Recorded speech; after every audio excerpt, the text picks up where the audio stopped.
All right, guys, welcome to tonight's stream.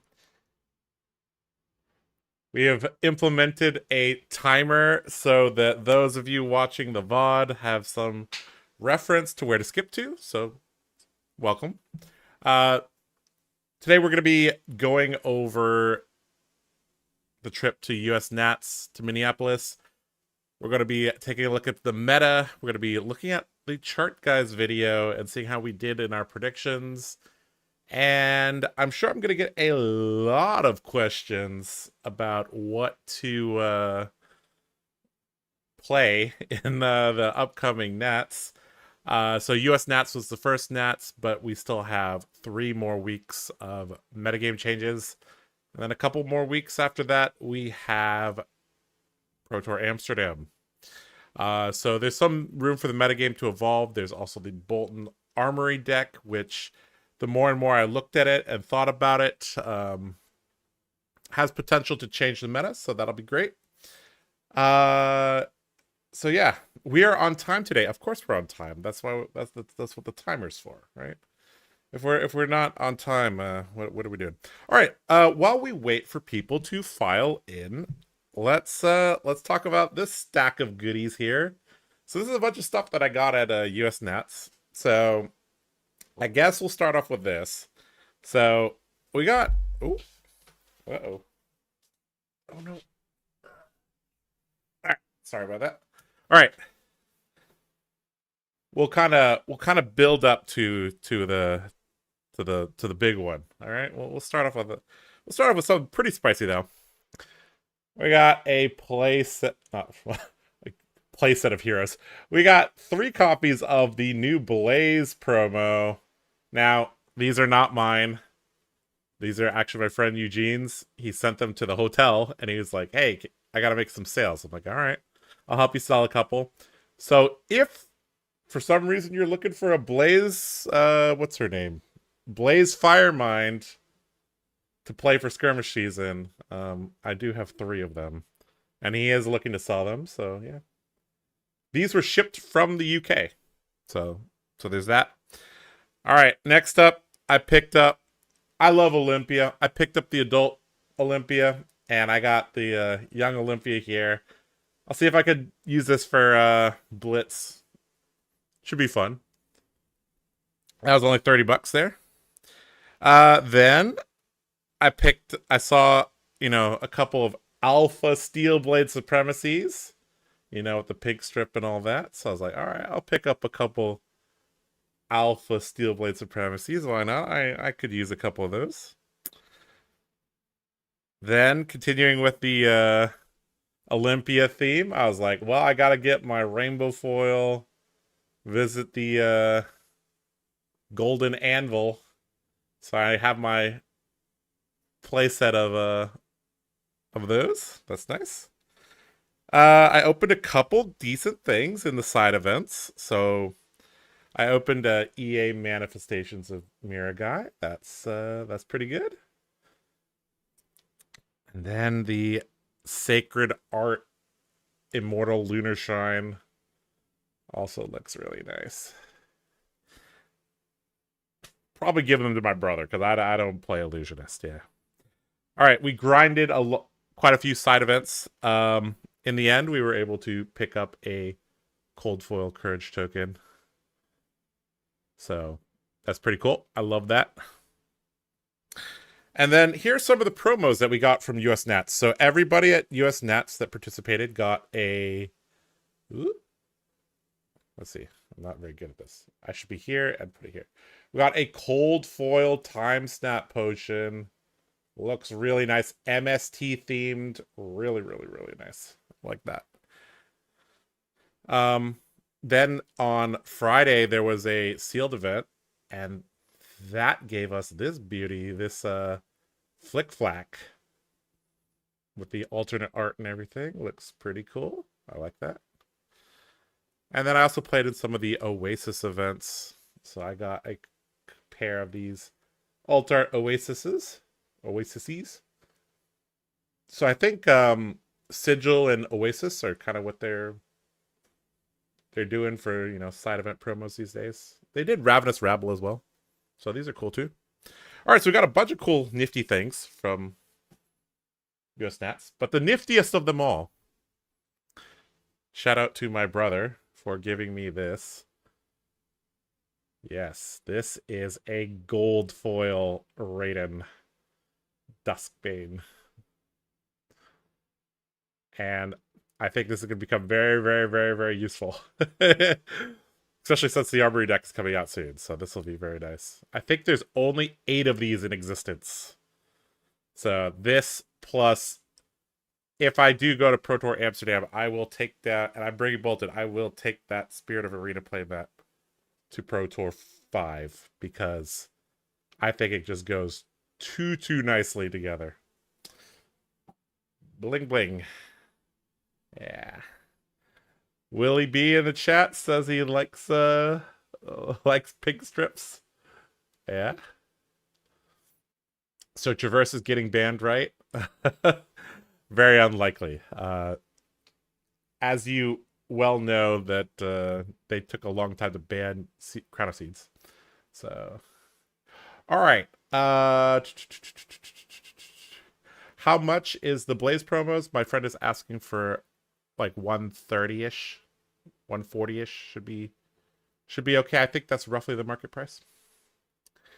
All right. Okay.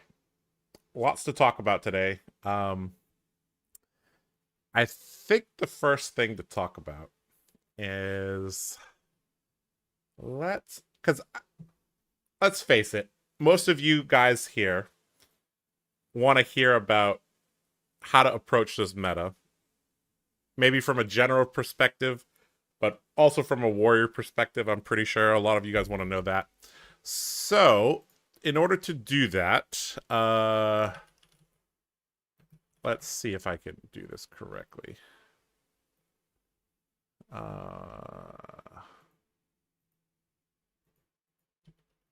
right. So what we're going to do. All right, we're going to open our stream notes. And how do we make this dark so I don't blind you guys? Turn on. There we go. All right. Okay. All right. So transition over here. Okay. All right. So this is all the metagame and all the notes from the last couple streams. So let's get rid of this. Okay, we don't need these anymore. All right. So 618. All right, so we're going to do a couple things today. We're going to look at the US Nats calling BH meta. We're also going to compare to the chart guys. Because I think, not to toot our own horn, but Will, you're in chat, maybe Nathan's here. We did a damn good job on predicting the metagame. So good job to us, I guess. we'll go through all the numbers. And then we're gonna take a look at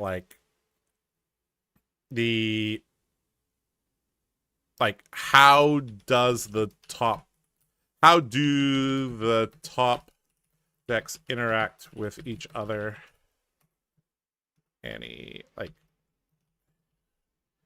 So I'm gonna give this from a general perspective, but also a warrior perspective because that's who I am.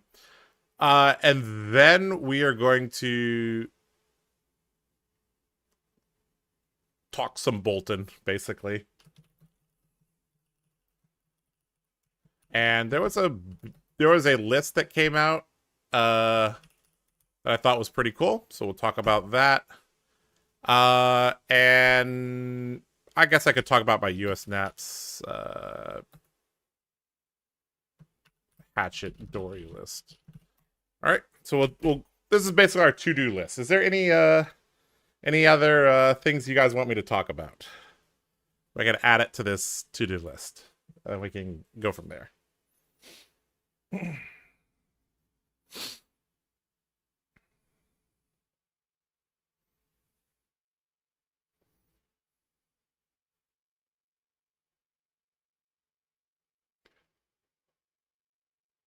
Like having Descendant bonds on hit triggers would fix so many problems. I mean, Descendant and bonds are really, really, really, really strong. Uh, Hi Josh, what did you mean in your tweet earlier when you said AB1, AB1? So right now, Null Rune is very sideboard intensive, especially for classes that don't have it stapled to their equipment. For example, Guardian and Warrior in particular do not have access to... So all the ARC heroes, so Ranger, Mech, Wizard, and Runeblade, they have equipment pieces with Arcane Barrier attached to it. Same with Illusionist. They also have a headpiece that has AB attached to it. Rhinar has Skullhorn. But basically, in order to tech for Kano, you have to dedicate quite a few sideboard slots to that. And so I suggested on Twitter that I was replying to Max, and Max said that there was a sideboard issue because they're just, in order to prepare adequately for Kano, or to prep for Kano, you had to dedicate quite a few sideboard slots. So AB, Arcane Barrier 1, basically imagine your Null Rune had 2 instances of Arcane Barrier on it. So in order to get AB3, you just had to run that new headpiece plus another set of Arcane Barrier. They also probably need to combine Arcane Barrier and Spell Void into something. I presume, my guess is that one of the legendaries from the new Rosetta set will be a generic piece of equipment with either Arcane Barrier or Spell Void attached to it with some upside. So we'll see how that goes.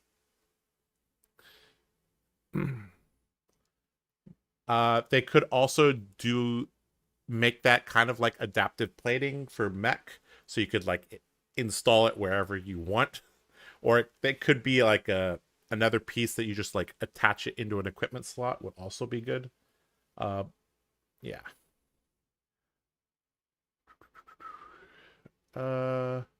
Congrats on the team's success this weekend. Yeah, Will did great. Okay, you get it now. All right. Will New be less represented moving forward? I think so. I think New and Enigma both are going to be represented less for 2 different reasons. So New will be less represented because I think people figured out this weekend that New just has clunky hands. And if things don't line up well and you play against an experienced player, it can get really rough. I actually think Azuri will probably become the assassin of choice moving forward. I actually think Azuri is probably my dark horse pick for Pro Tour 5. As for Enigma, I think the fact that you have like a 20% win rate against Zen, and Zen is, if Zen doesn't get a ban, is gonna be maybe not Starvo levels at Pro Tour 5, but it's gonna be heavily represented. Yo, will you be down to play anytime soon? Need some rep into Rangers. I guess you're talking to Will, not me. Hey Josh, hope you have a good stream. Love the content. Yeah, thank you so much. Any testing with Talisman of Cremation in the Zen Mirror? Haven't had a chance to try that. So there's that. There's also the Amulet of Echoes, I think is decent. But basically it's gonna come to, I should add this here. I already did this, but basically I was like looking for like good generics and good generics with a detrimental on hit, and there's not very many of them in the game. So we'll talk about that.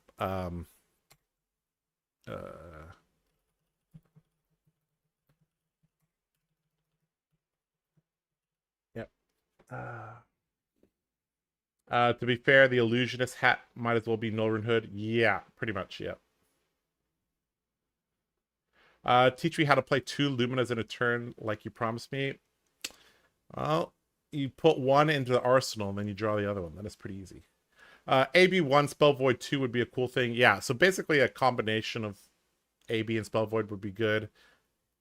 Something kind of similar to Arcanite Skullcap could be good. Like, it has Arcane Barrier 1 if you're lower life, it has Arcane Berry 1, Arcane Berry 1, Arcane Berry 1, something like that. I don't know. Attaching AB or Spellboard, yeah, to the spell slot would be good. I don't know, like a rune or an enchantment in video games. What was the most interesting deck you saw this weekend? Well, it's probably, from my perspective, it was this Hatchet Bolton list, which I do have pulled up here. So we will talk about this. I think it's interesting. I'm gonna have to. I think this style actually might get significantly better. So we'll talk about that a bit. All right, we caught up with chat. So let's start, knocking these out. Okay. So first, let's take a look at this tab here. So, I'm a numbers guy. I like numbers. This was prepared by TheCardGuyz. I think he's a Dutch player. And so basically we have the representation of all the decks. So every deck other than Betsy was represented in, I guess in Nats there was no Bravo. But across the weekend, the only deck that nobody registered was Betsy. Very sad. Basically, we have the representation. I think it's best to just add them up. And then we get this total representation column here. And we also have the conversion rates. So the top decks, basically the conversion rate is, the average conversion rate I think is about 30-something%, 33, 34. So anything above that is considered good. So, these top tier decks did well. Enigma and Kano did not convert very well. Now, these probably converted poorly for two different reasons. The Enigmas probably ran into bad matchups like Zen and Azelia, and the Kanos, the joke is that the Kanos don't know how to draft, so there's that. Yeah, so Dorinthia, 50% conversion rate, pretty good. That's solid there. And even in the calling, look at that. The top conversion rate out of all these decks. That's pretty good. Although, the sample size is not huge. There's only, 3 of 9 for the calling and 6 of 12 for that. So anyway, so we have the total representation here. This column is very, very important. And I put in some of the numbers over here. Ooh, this looks very, very ugly. All right. I guess we will turn off the dark reader for now. Okay. Okay, so Riptide, I think on the other sheet was what, 3.5. So basically, for those of you who haven't watched the TheCardGuyz US Nats tier list, I don't know what you guys are doing. Like, that's good content there. But basically, we made a tier list where we ranked things, but we also talked about their meta share. And as you can see, we were pretty dang accurate. This is within a couple percent, I think is very, very, very good. We nailed the new, we got within a couple, we nailed the Levi, we got within a couple percent. So I think we actually did a very good job. And one of the reasons we were able to, determine the meta share this accurately is because, well, Talishar data doesn't lie. Whether or not you guys want to talk crap about, oh, Talishar doesn't matter, you're just playing random Talishar people. I mean, the people that actually play on Talishar are not awful players, right? If you're actually playing this game outside of in the Flesh and Blood, you probably care a decent amount about the game, right? So,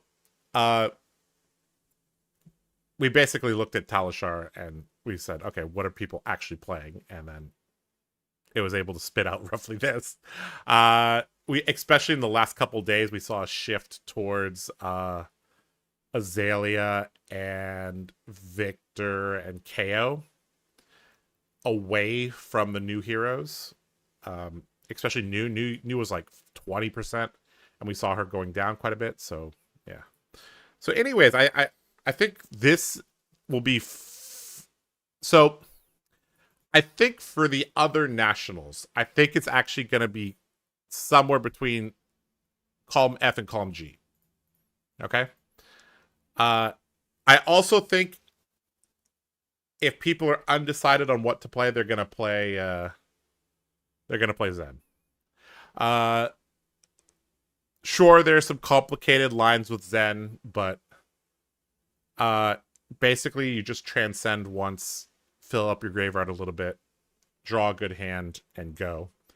And it's not the hardest thing in the world. Most of Zen's matchups, I believe, are fairly good. Let's just make sure I'm not talking out my ass here. So, in terms of negative or poor matchups, yeah. I mean, nothing is like in the 30s. So, Dash Azelia. So, let me explain why these matchups are bad. So, Azelia has things like Red in the Ledger and debilitating on hits. Inertia tokens are kind of annoying for Zen. Dash has access to T-Bone, and so we might actually see some tech. We might see some Zens incorporating the other boots, especially if Stride of Reprisal gets banned. New in general, that's just built to be the counter in the triangle. Apparently Prism is a little bit unfavored. I'm not too sure why that is the case. And then Victor actually is considered, the best deck against Zen. Because, you fight value with value and you have some disruption as Victor. You have quite a bit of a fridge, so you don't die from just one turn. And, yeah. That's, Victor's actually in a very interesting spot. Because he's very good into the best deck in the format, but very bad into, Illusionists and New. And, man, how do I go over? Come on. Yeah, very bad against Illusionist, Kano, KO. So literally, like, Victor is bad into this. Well, not Azelia. So Enigma, Kano, New, KO, Leviathan. Literally, like, 6 of these 8. But he's really good into Zed and fine into Azelia. So, yeah, he's fine into Azelia, surprisingly. I thought without D-Reacts he'd be kind of screwed, but maybe he just unga-bungas that. But, so basically, yeah, Victor is, like, great into Zen and Azelia, but then god-awful into these 6, so... Yeah, that's why we saw a lot of Victors. They went like 2-2, 3-1. We didn't actually see a Victor go 4-0. I think you just have too many bad matchups. You see them and you're sad. Yeah. So Victor actually so here we said it was going to be 7% and then down to 3%. I don't know, actually. I think that might actually be higher, right? So Victor was, what, 4.5-ish, roughly? So, I don't know. I think most high-level players are going to look at that and say, nah, I can't be just good into Zen and Azelia and be bad into 6 things.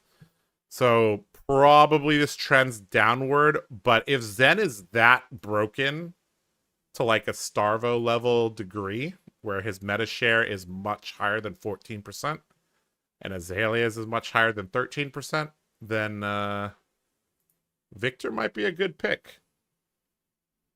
Yeah.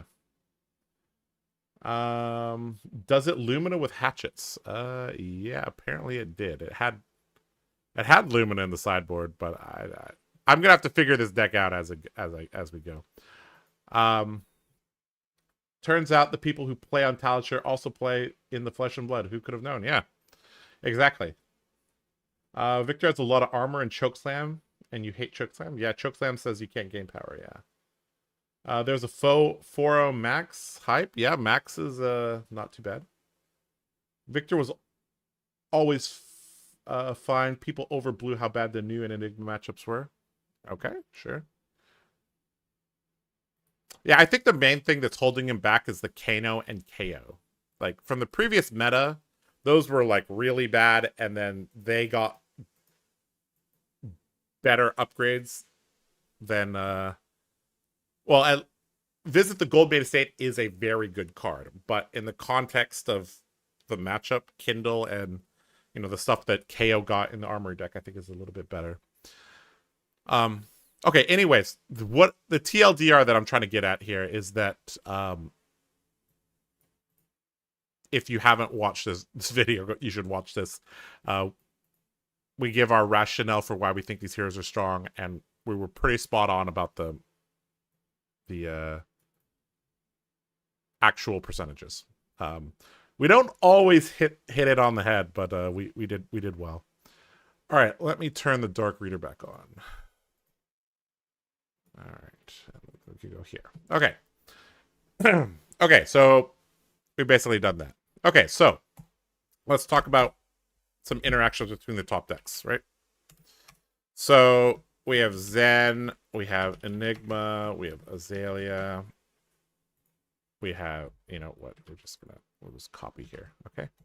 We have all these decks. I'm gonna put in some here.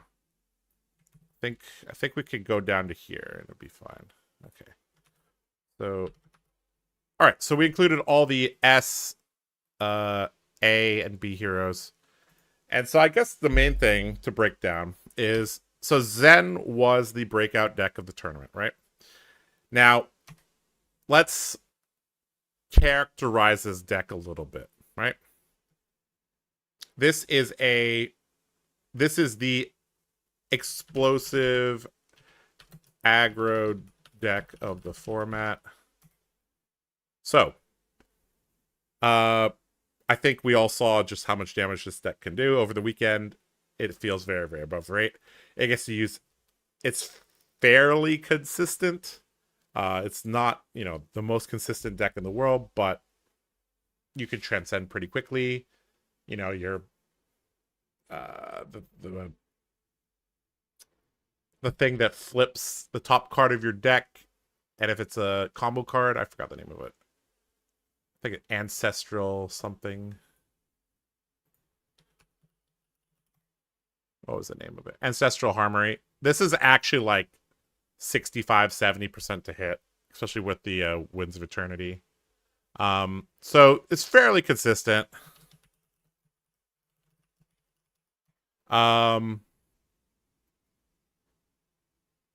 So let's talk a little bit about potential weaknesses of this deck, right?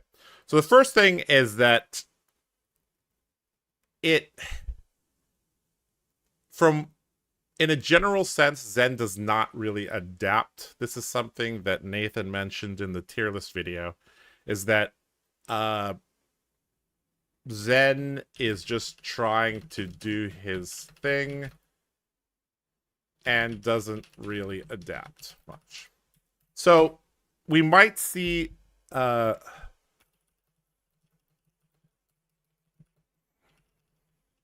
him include some tech for the mirror, but I mean, there's not really many cards that Zen could run to make these matchups better. He's just needs to do his thing and make sure he does it well. So he can't really deviate much.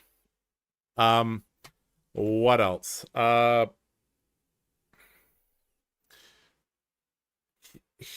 Weak to the,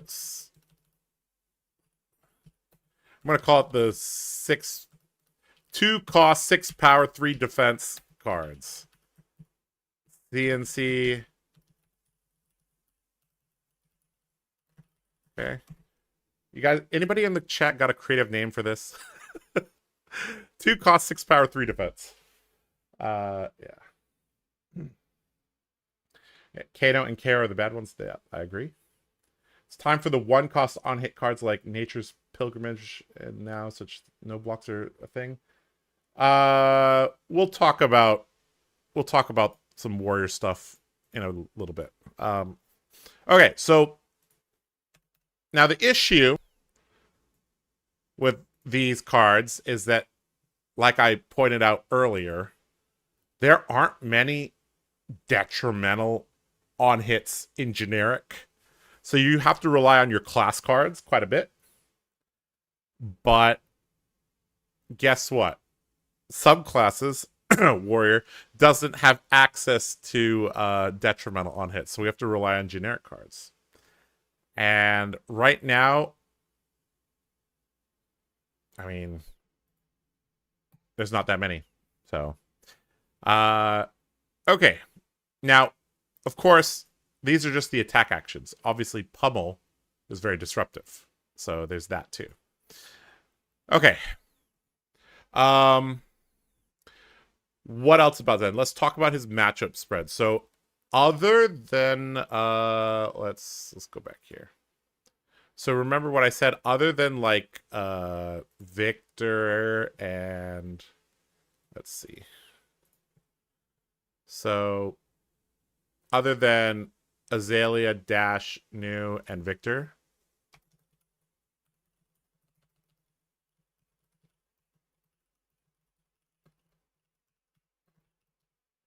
Other than that, it's doing well against most things. Oh, arrow keys, of course. Okay, prism as well. Okay, sure. This is the jet. Not only is this the Talishar data, but also from what I heard talking to people over the weekend, like most of the Zens that I've talked to say, yeah, if they're not on Azelia or New, I'm pretty happy, you know, and you know, logically Dash has T-Bone, right? So even or favored into the rest of the field. So that's a TLDR on Zen. If we look at let's pull up the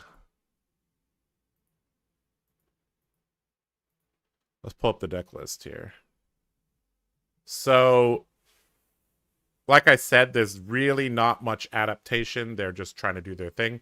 So they, in terms of tech cards, they have access to Blanche, CNC, and I guess Spinning Wheel Kick is also kind of annoying if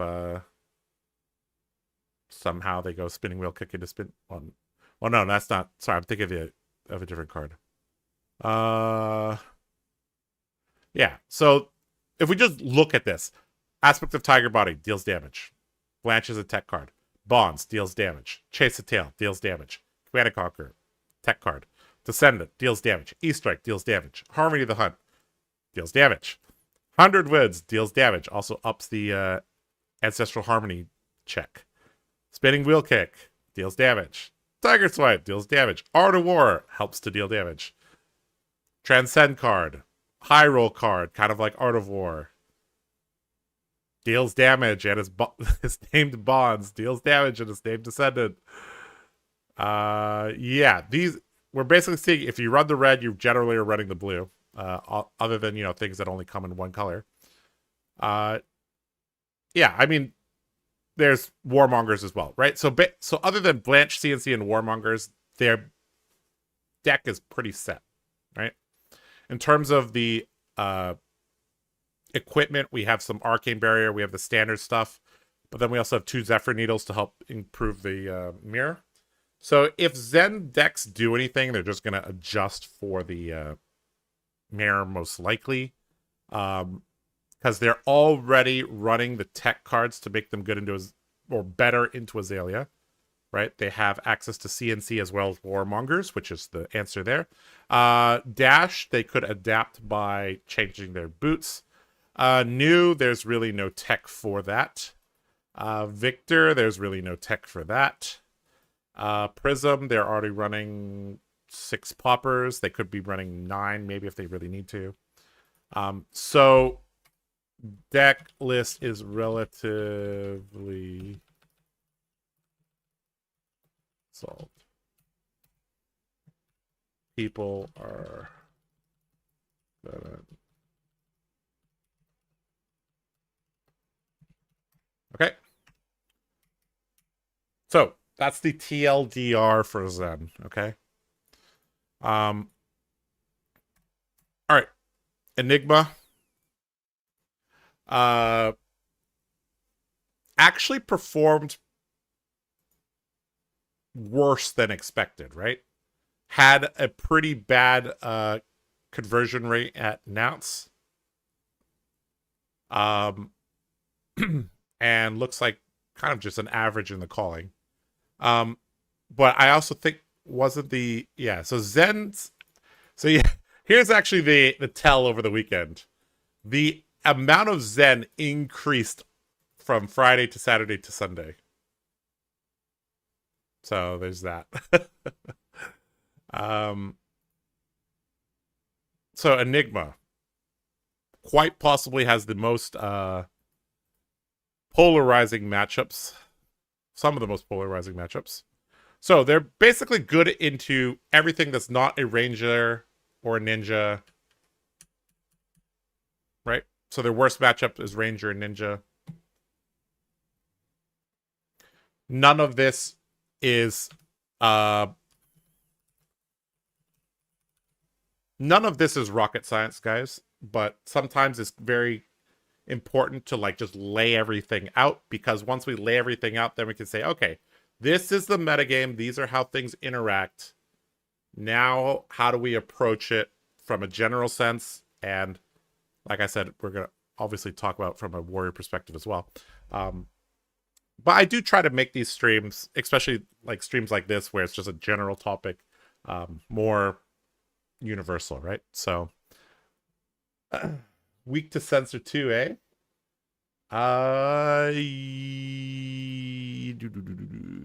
Name a card. They can't play the name card. Yeah, you name Bonds or Tiger. That's... Or Descendant, I guess. Probably messes them up pretty bad. Yeah, it actually probably named Descendant. Let's put this here. Okay, sure. We'll add that and censor here. Good call there. Tall Disruption. 236. 236 has a nice name to it. I call them Stunners. Okay. Sure. CNC and Friends. Something like that, yeah? All right, so Enigma, we said that we already looked at the stats. They're bad into Ranger and Ninja, but they're pretty good into everything else. This deck also bullies Warrior and Guardian.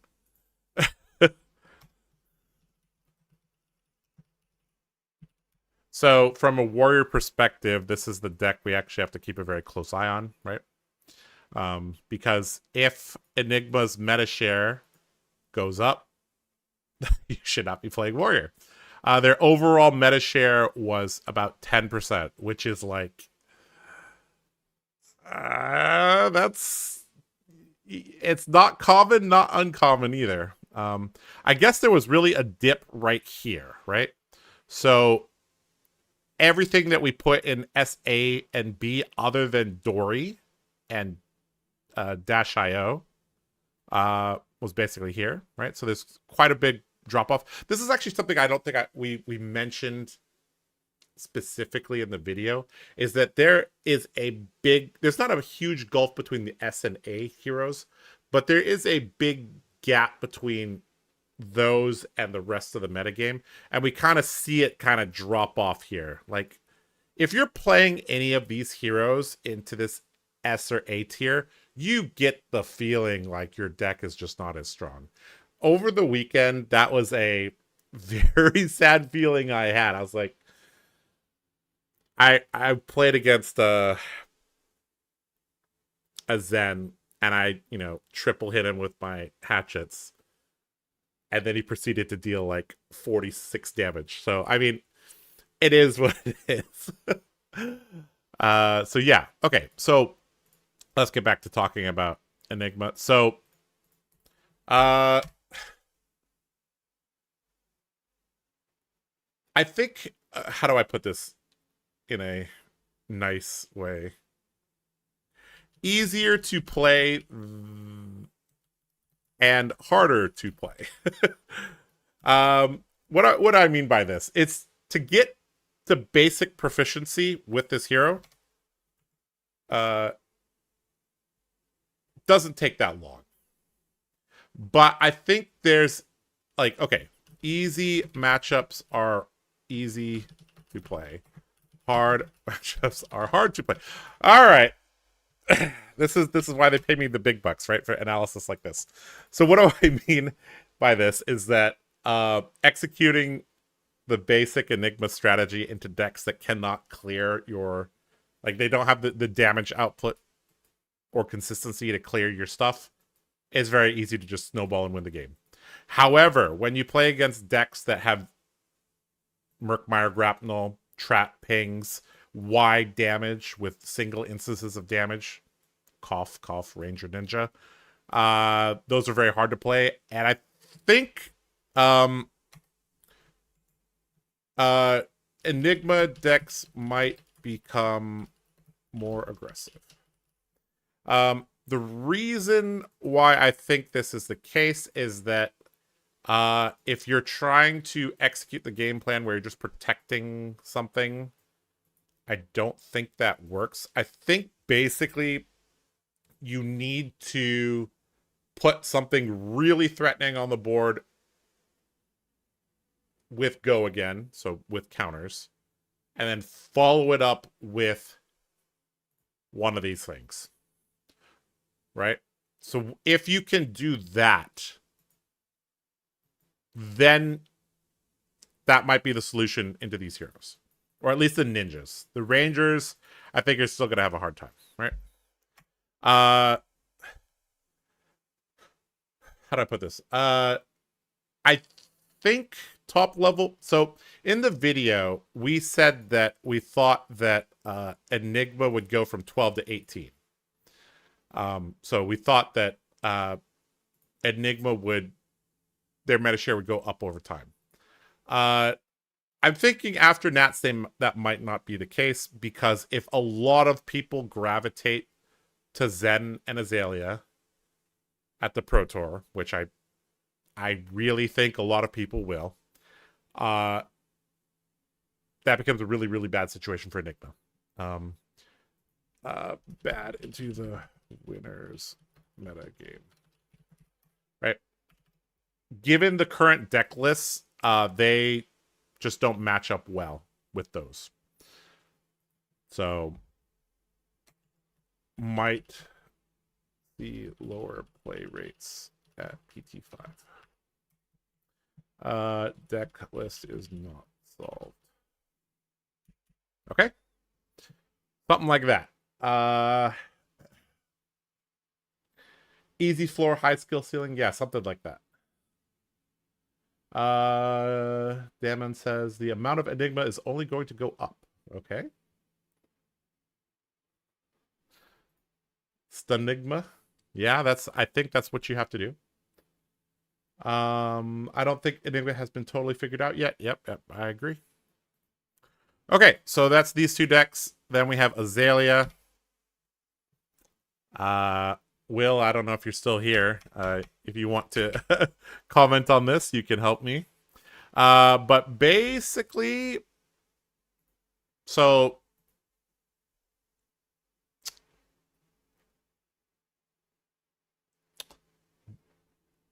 great damage output, disruption, and consistency.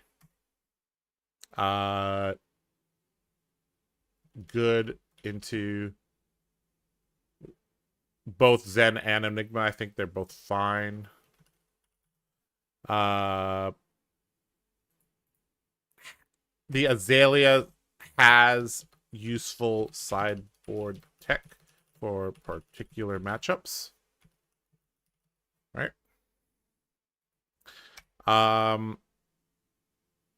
Yeah, and is just fairly solid.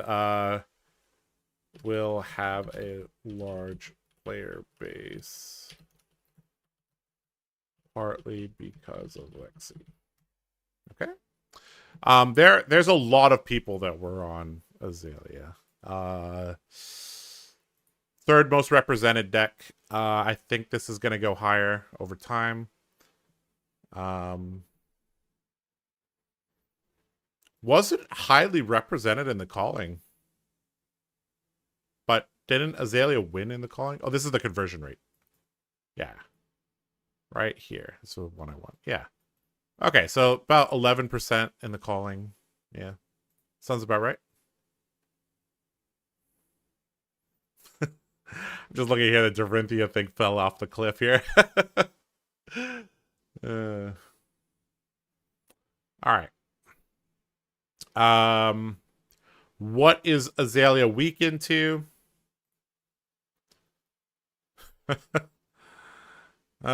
Defensive Guardian and Prism, it looks like. That's weird.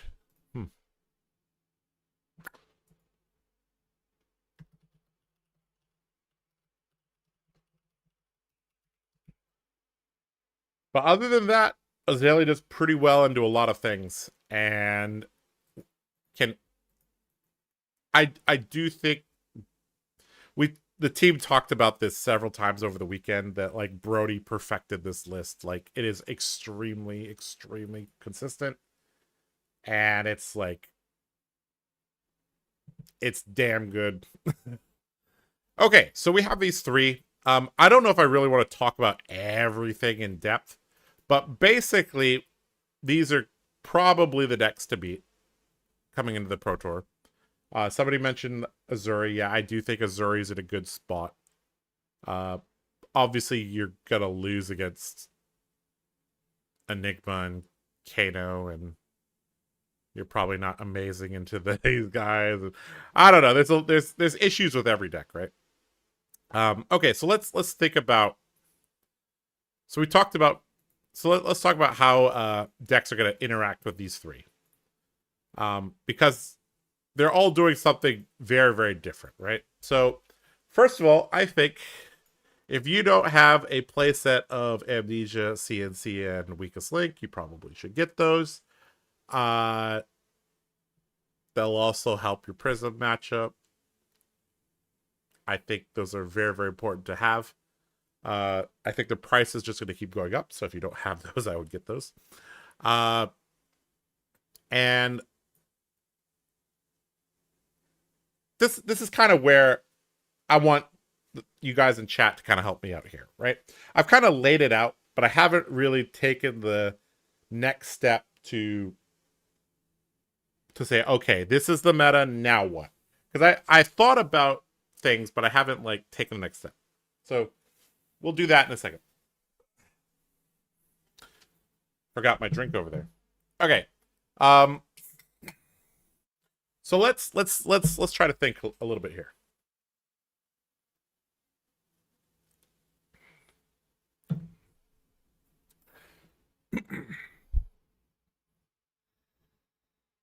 Sixes are not really prism poppers. Correct. You if you have extra sideboard slots, then run Blanche and Battlefront Bastion and Vandal's Fighting Spirit if you want. Then, okay. So I'm trying to like think how to go from here.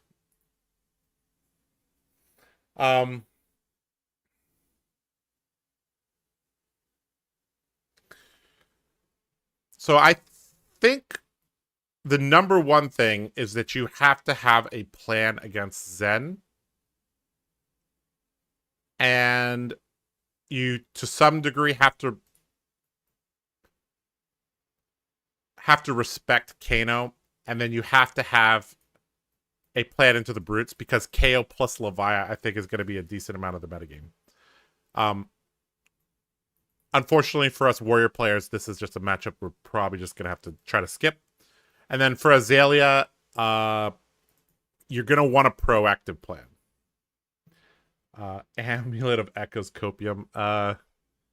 It could be. Yeah.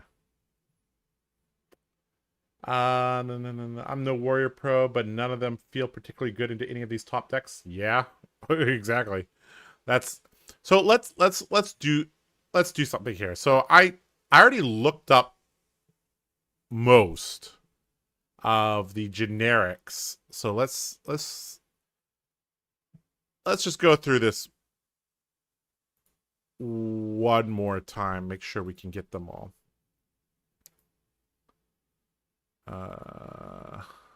Okay.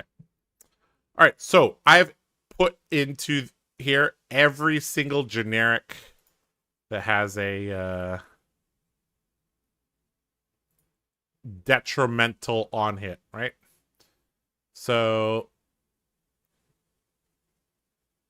I think I have all of them. Chains of evidence, jeez.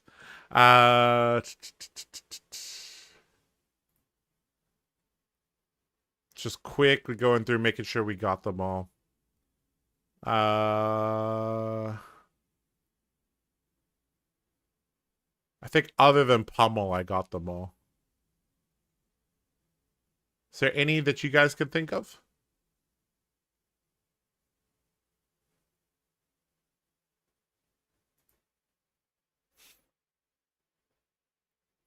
Detrimental on hit effects.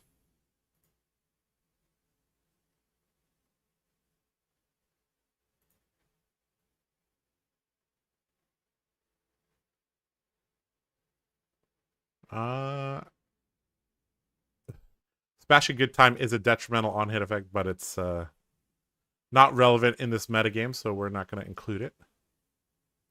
Vipox also is not that detrimental. If it says take more damage, that doesn't count. Okay, yeah, I think we got them all. Okay, so given the fact that this is like, oh, humble, yes, humble. Good call. I forgot about that. Good call. Okay, so other than these, I don't think there's any generic help. So if your class does not have access to interaction, so let's talk about the classes. Brute has some interaction. They have what do they have? Send packing. It's not too bad. Guardian has a bunch of interaction. Ninja has access to like Dishonor and I guess Lord of Wind, maybe. Warrior currently does not have any, and that is a issue. Mech only really has access to T-Bone and Pulse Wave. Ranger has a bunch. Runeblade has very limited. They have some that says if you deal arcane damage, they have to discard a card when this attack action hits. I forgot the name of it.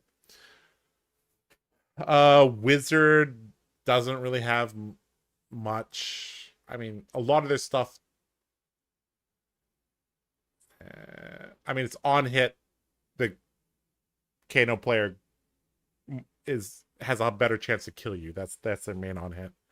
Illusionist doesn't really have on hits, but they do have access to some decent disruption.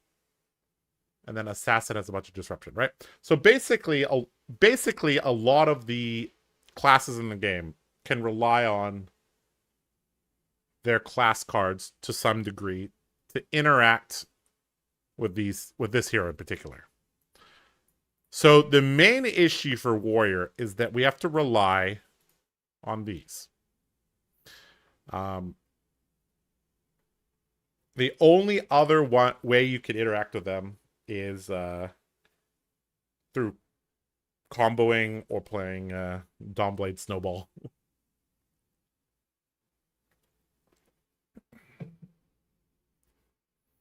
Rowdy Locals doesn't really count.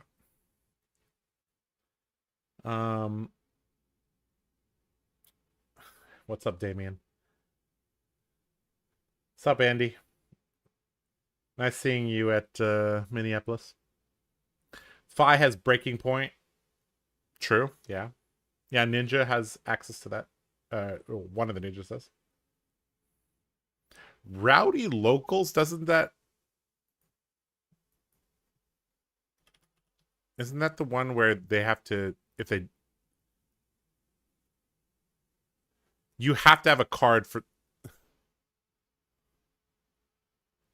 Yeah, sending 2-card 2s and disrupt... I don't know, this doesn't quite look like it. Yes. Illusionist has Lost in Thought, Dissolve Reality, Phantasmaclasm, yes. I think Dawnblade Snowball gets outraced by Zen a lot of times, so it doesn't really even feel like a plan. I agree. That's why I think Dory, whether you bring hatchets or Dawnblade, is kind of a bad position. Okay. Okay, so I think we've kind of covered this already. Let's talk about US Nats before we talk about Armory Deck Bolton and Hatchet Bolton. We might play some games with it. We'll see.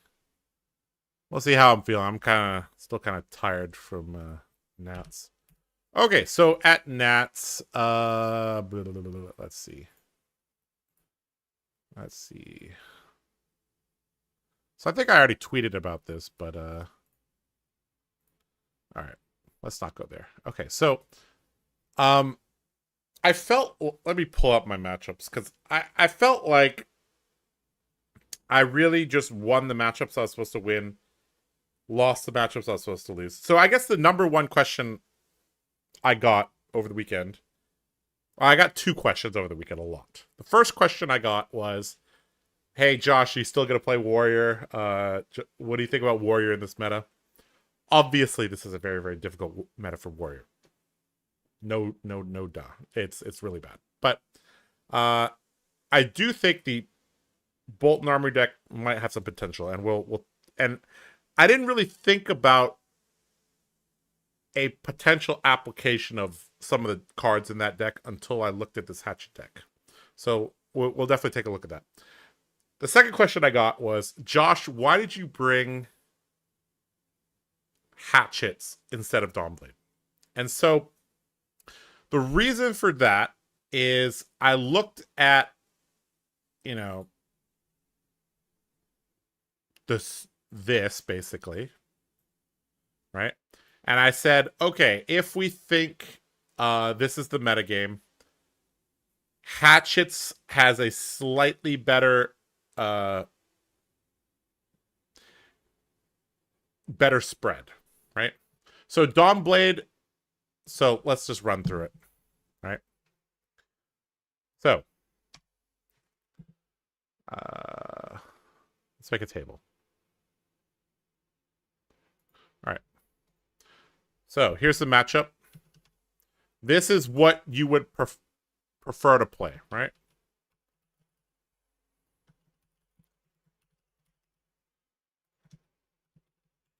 This one is either. It's about 50-50. Kano.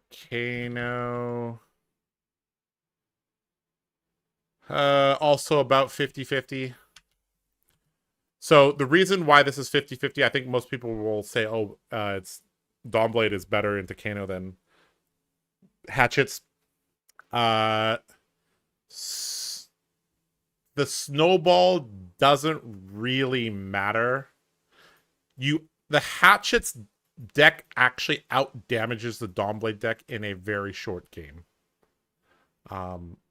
Also, the hatchets deck runs higher blues, has access to Oasis and Take It on the Chin. Yeah. New. Want to be on hatchets. Brute. This is 50. Dawnblade slightly. In the past, I think the hatchets build was fine, but the brutes are just a little bit more unfair these days, so you kind of want the Dawnblade. Prism. This one you want to be on hatchets because they ALS reset you. You don't have dynamos. Riptide, you would want to be on hatchets. It's bad either way. Uh,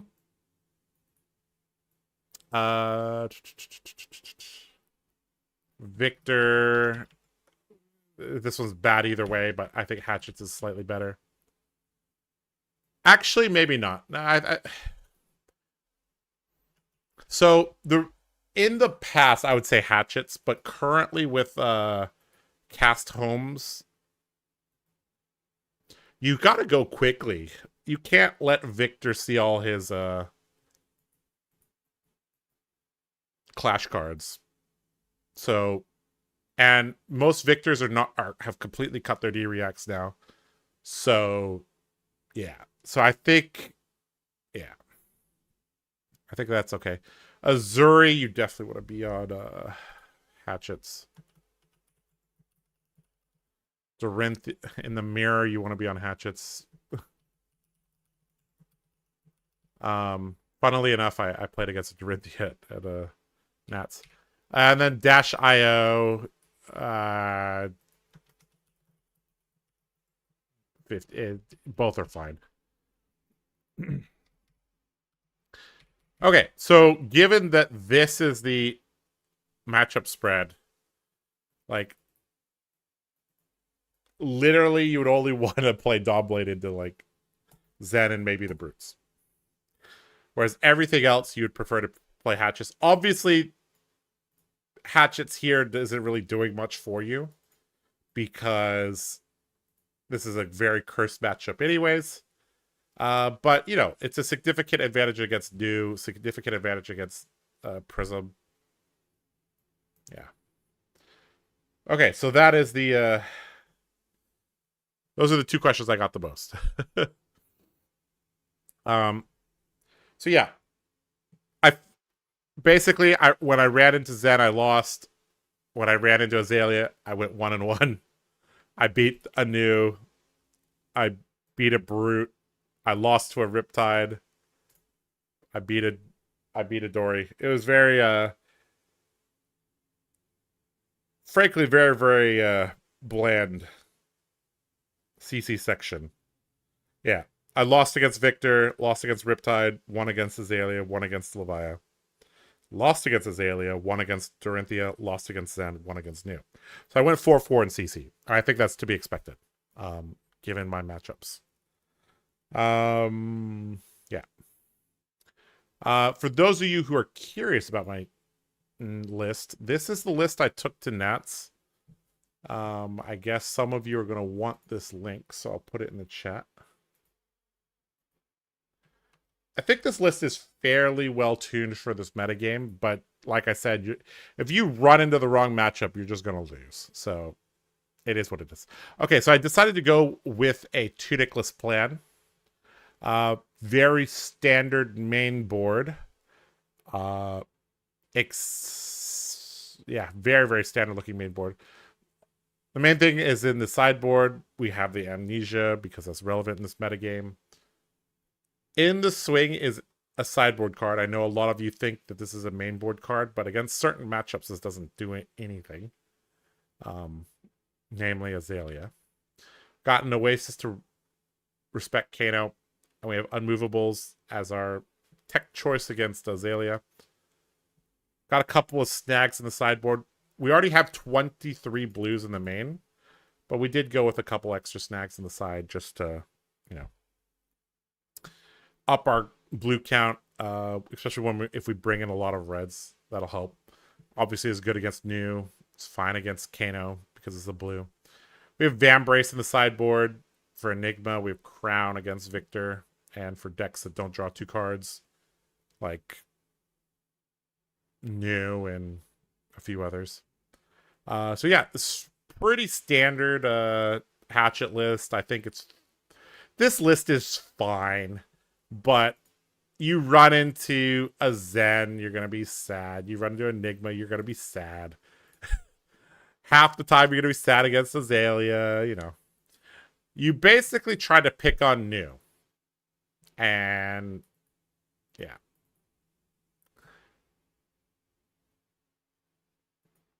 Okay.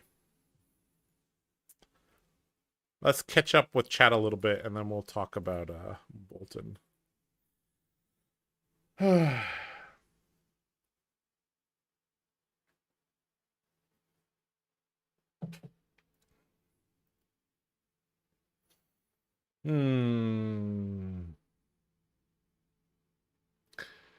You will have Iron Song response in hand. Yeah. I think we're at a point where you might not need very many attack reacts. If you look at these top decks, they're not blocking you. They're not blocking you. They're not blocking you. You're not blocking them. They don't have D reacts. They're not blocking. Riptide's annoying. Victor doesn't have D reacts. So a lot of these matchups, they just don't block or don't have D reacts, other than Enigma. So it's like, you don't need an attack react very often to break through. So.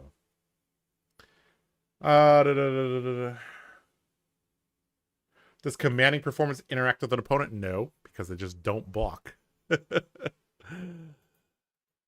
Commanding performance is the closest thing we've gotten in a long time to a interacting card. But Warrior literally at the moment has no cards that punish their opponent for not blocking.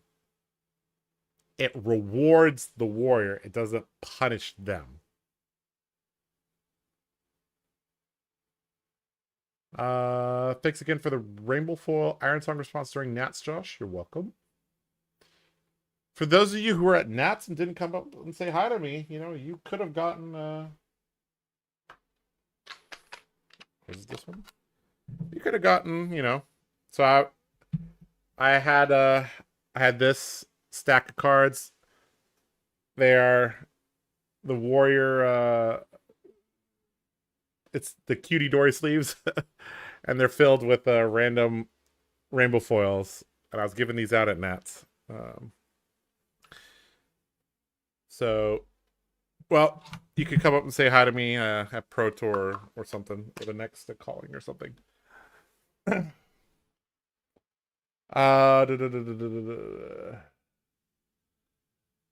about Amulet of Echoes against Zen? Too cute. It's probably fine, but I don't know if it's amazing. It's much better when if it is good, it's only really applicable to make your going first better. One of the reasons to include like these talismans or potions is when you go first, that's really bad against Zen in general. So having an E-Pod or a Amulet of Echoes on the field does help a little. Dumb question. What will you name with Censor in this meta? So against Zen, you name probably Descendant, because in order for Bonds to have go again, Descendant has to be played first. Against Enigma, I don't know. I actually don't know. Against Azelia, they don't. All their pumps are 3 ofs. There's no like 6 of. I guess Bolton Shot would be the one that they run the most copies of. Kano, I guess you could name Wildfire. New, you could run name just a Nick, maybe, if they're holding a lot of cards. Brute, you can name Blood Rush, I guess. It depends a lot on the state of the game and what you've seen, what you haven't seen.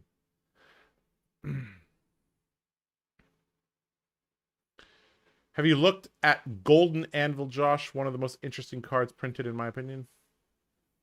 Hey, you missed the beginning of the stream, did you?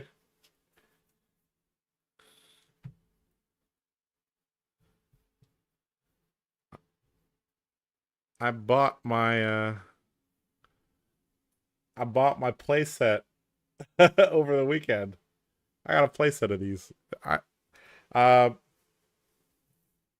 I already went over some streams about Olympia. I also, in the show match, I also played Olympia. I think Olympia's specialization is not bad. slots very easily into his deck. However, the issue is that Olympia's just not very strong at the moment, but it is a good card. If you are building an Olympia deck, you can check out those streams. But basically, the TLDR is I think you should probably try to aim to re-equip three equipment. Hey Josh, I was the Riptide you played on stream. It was an honor to play you, and thank you for making my first stream match memorable. You're welcome. Hope you enjoyed that. Reiner has been my main hero since starting in November. Bolton will be my second soon. Cool. Using the Armory deck as a good jumping off into Warrior. Sure. Yeah. I really wish they would tell us a little bit more about this Armory deck, but they haven't.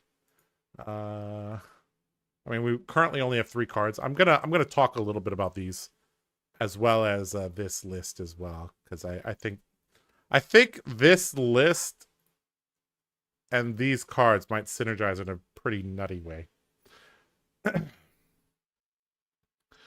Where's the Shunt Rabble E-Strike Dorinthia list? So if you're going for that style, you're much better into Enigma. So cards with Go Again are very, very important. So I was talking with Nixie earlier, and he said like maybe Scar for Scar might be the solution. So what you could do is you could go like Hatchet, give it Go Again, Hit and Run, Scar for Scar, Hatchet. Might be good into Enigma. Obviously, Shunt is good, but you need to run Tunic. Rabble is fine against... like, anything that allows you to go wide is good into Enigma. Especially if it comes in at a breakpoint.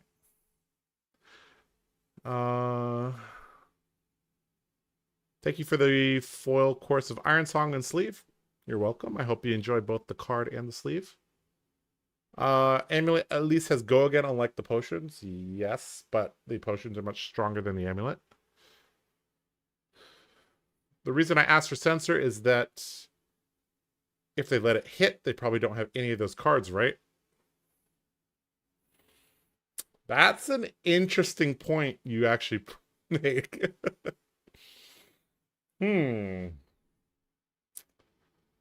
That's an interesting point. I mean, I think it just depends. You got to look at what's in their graveyard and try to put 2 and 2 together. You'd be like, okay, if they kept a 5-card hand, what does that mean? So for Brute, that normally means Blood Rush Bellow or a Wild Ride that is guaranteed to hit. If they're playing Zen, that could mean like an Ancestral Harmony. It could mean an Art of War. It could mean Descendant. It could mean they have a good Tiger Swipe setup. Could mean they have 2 Transcend cards because they're not blocking because they can't block, right? That's something you have to figure out as Warrior is, did they not block because they love their hand or because they couldn't block? Also for the Nats list, is there a reason for Unmovable over Red Shunt? Almost as good into Azelia and better into Enigma. Sure, you could run Red Shunt, but then you have to run Tunic. That's going to be an extra sideboard slot.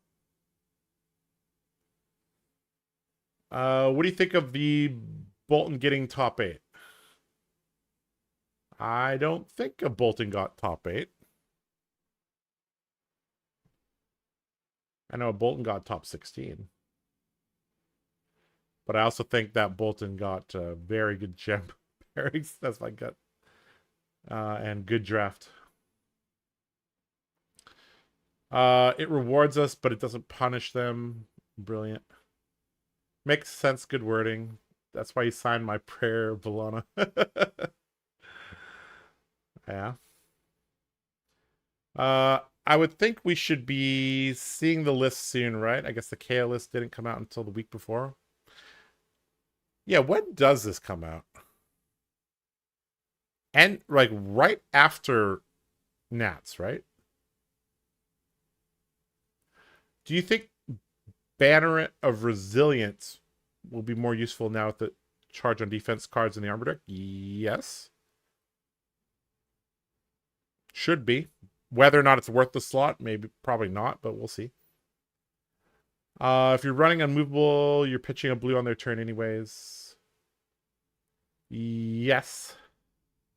I like that a movable can block for 8, which is sometimes very important.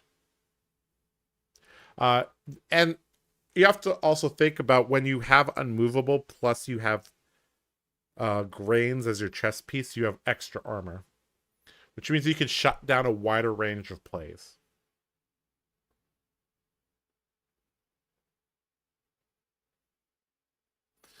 I'm surprised that all you got hasn't been talked about more. Getting into Zen, is it not good? That's all you got is a good card, but for a lot of decks, you think about these decks here. Are you happy getting a random card? I think the answer is no. A lot of these decks cannot take advantage of a random card that's all you got gives you.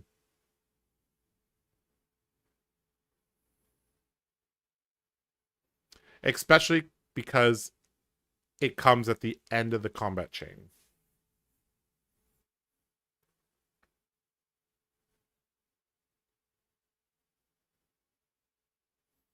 Because you don't get the card until the chain closes. Yep, exactly. Okay. We've caught up with chat.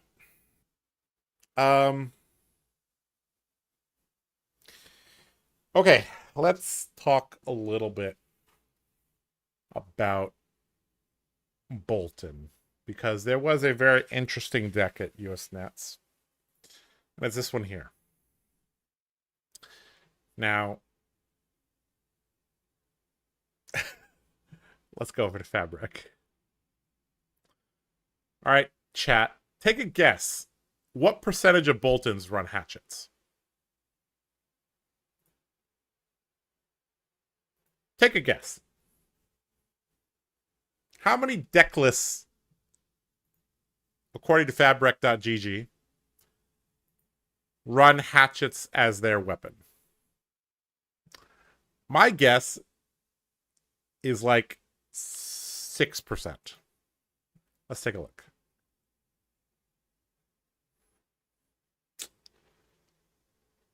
I swear I didn't look at this before. All right, 6%. 70% of decks are rated decks. 40%. Well, obviously there are decks that include both of these, right? That's the thing. We have Decimator decks taking a little bit of a hit. 1, 10, 5, 80. What are you smoking, Moons? 0.5. Yeah, 6% it is. Okay, so, you know, not common. As common as Beaming Blade. So, basically, this deck, if you look at this, you'll notice there's very few light cards. There's very few ways to charge. The only way you charge is Soul Shield. You have a couple of light cards here that can charge, but realistically, you're not really doing that. And you have Soulbound Resolve to help you charge. So, how many cards in Soul is Bolton going to have over the course of the game? He's going to have 2 from Soulbound Resolve, 3 from Soul Shield, maybe 1 from playing a Take Flight. I don't know. But so basically 5 to 6 cards is Soul. So, what does Bolton use the Soul for? Well, it uses them on Blade Flurry, Outlet Skirmish, Sharpened Steel. So you're playing very similar to Dory, except you don't run Hit and Run. You don't need to run all the Blade Runners. You don't need to run Shift. You don't need to run Spoils of War. So you basically rely on the Soul to give Go Again when you have an Outland Skirmish or a Spill Blood. You rely on Blade Runner, take it on the chin, you know, like that. You can charge a Banner of Gallantry on defense to get a Quicken token. right? So you actually have access to 5 soul plus 3 quicken tokens. Sorry, 2 quicken tokens, right? So if you charge Banner of Gallantry with Soulbound, it's kind of like getting 2, right? So let's say you charge 2 Banner of Gallantries with Soulbound, so that's 4 value, 5 from the 3rd Banneret, and then 3 Soul Shields, so 8. So you have 8 to 9 go-agains, which is kind of interesting, right? This deck, I think also in the sideboard, yes, has Halo, has Null Rune Gloves, has a decent blue count. 24 is very high. Take it on the chin. So this deck does well into Kano.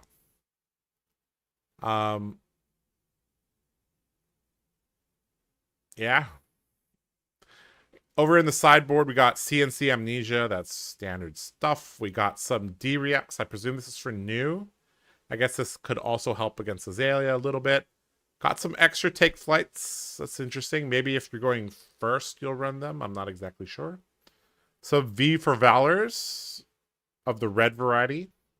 Some extra Blade Runners. And we have some Luminas. And we don't have any sideboard package. So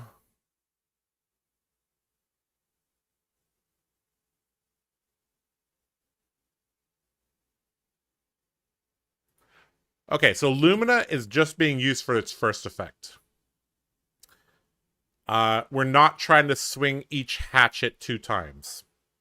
Basically, we play Lumina Ascension so that we can give our hatchets go again. This is very, very similar to what you did in Limited. Right? If you ever drafted Bolton and you got very lucky and got a Lumina, you would play the Lumina, swing the hatchet, give it go again, swing the hatchet. And it was pretty annoying to block. Right? I guess the Lumina maybe comes in with the V for Valor. I'm not exactly sure.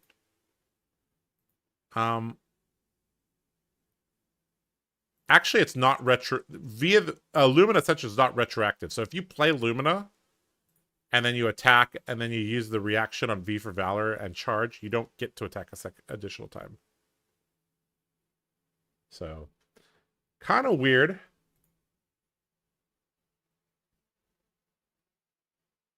You guess exactly 6% prayers of B. Yeah. I'm surprised with Beaming Blade. Me too. How upset would you be if it's a Beaming Blade Armory deck? Oh boy. I'd be interested to see how they build it. Let's just put it that way. How does this win against Enigma? No AB, just dodge Kano. I think you're blind, or you think you're blind. It has a Halo plus Norn. I'll link you guys this list so you guys can look at it as well. So it's got double hats. It's running Brave Forge. Okay. I'll be frank. I think what happened was they went 5-3 in CC and 6-0 in draft, or 6-2 in CC, 5-1 in draft, and I think they got. I'm not sure what this deck is good or bad into, but from my experience playing Hatchet Dory, like, there's quite a few matchups you don't want to see, and I'm not seeing anything in particular that's like, wow, this is what. Okay, I guess. Okay, so let's look at the light warrior cards, right? So Banner of Gallantry. Okay, this makes sense. This plus Soulbound Resolve makes a lot of sense, right? Is it better than Grains? I don't know. Soul Shield, okay, that's a big thing. Charging on defense is very nice. And then we got access to Halo of Illumination. Yeah. There's a Spirit of Arena here too. Huh. I guess that, so the reason why you'd play Spirit is so you could basically make Lumina into an attack reaction. I guess. So you have Spirit on the field, you attack with Hatchet. They're like, oh, it's just gonna be Blade Runner into Hatchet. And you're like, nope, surprise, it's Lumina. Sweet, I refill my soul a little bit. I don't even think this is gonna refill your soul that much. The chance this hits a light card is not very high. 1, 2, 3, 4, 5, 15. So maybe a third to hit a light card. This is very baffling. I don't understand this. I understand some things about this deck, but I'm also confused a bit. What do you guys think? What is Lumina Ascension doing in this deck? And Spirit of Arena?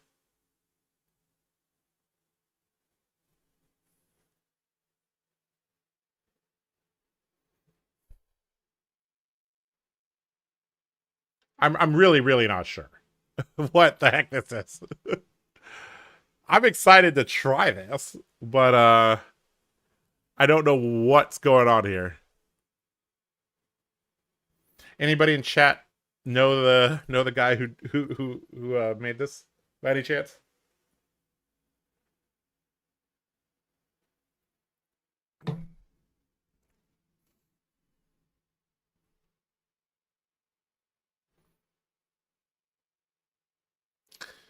I think we need this guy to give a deck tech or something too big brain for me. Yeah.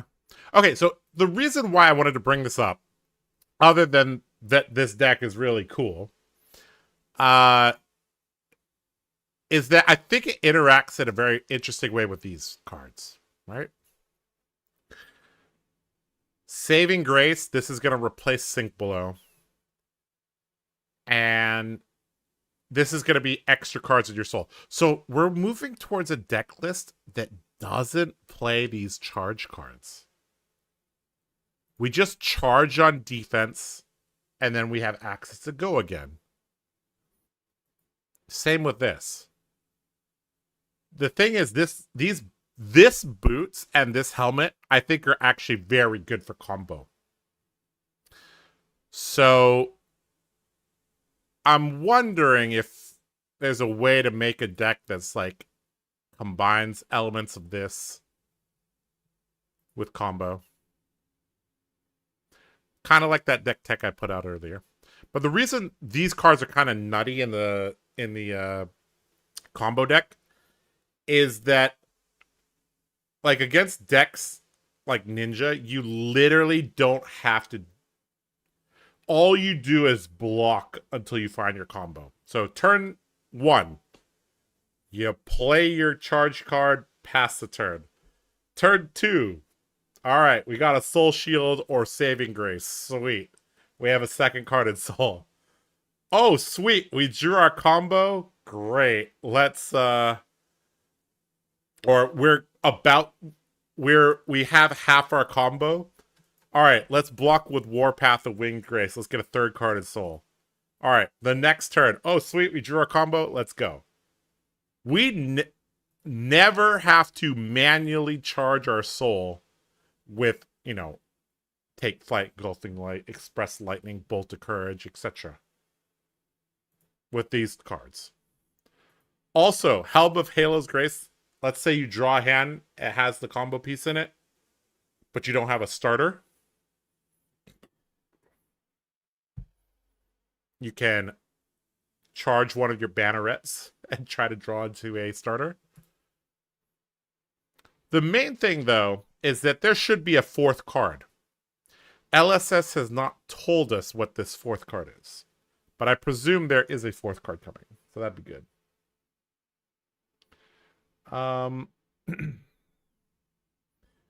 Does it need to be light cards to fill soul? Thought it was just for the heal. You reveal the top card of your deck. If it's a light card, you put it into your soul, and you gain a life. Otherwise, put it at the bottom of the deck. So it's for both. You'd start running the Soul Flared defensive cards, I assume. What Soul flare defensive cards you're talking about?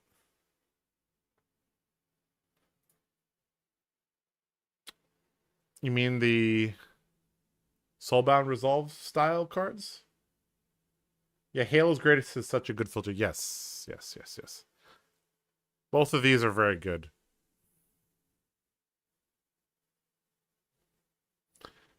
You really hope the last card is a 0 for 3 go again yellow charge. I'll tell you what I want. I want a Soul Outlet card. Right now, giving Go Again, Celestial Cataclysm, and Beacon of Victory is not enough. I want a Soul Outlet. Or I want something that tutors Spirit of Arena onto the battlefield.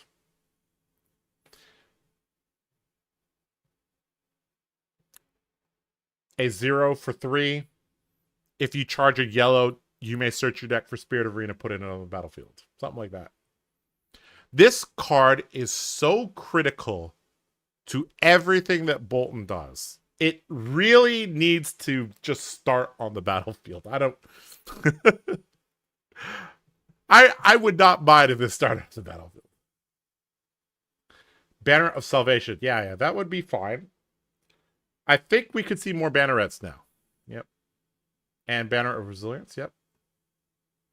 Any consideration for grains? No. Soulbound Resolve is about... If you do not have Soulbound Resolve and you are remotely interested in Bolton, go buy it right now. This card is going to be incredibly pivotal to everything that Bolton is doing. Because you're going to get this section of text 8 times, during the game. You're going to get it twice from itself.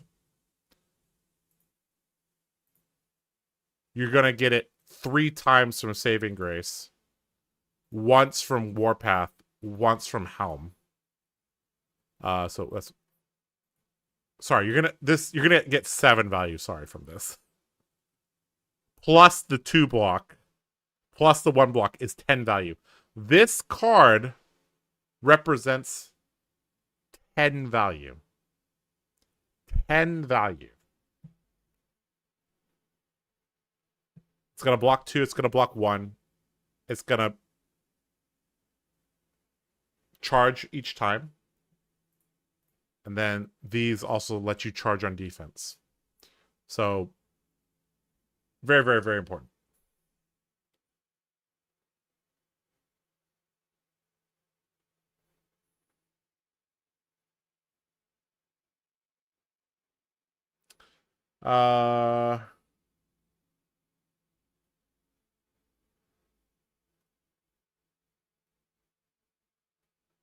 Light attack react, lets Bolton draw cards. That would be nice. Spirit tutoring would be great. I agree. How about a banneret that draws a card? Yeah. That would be nice too.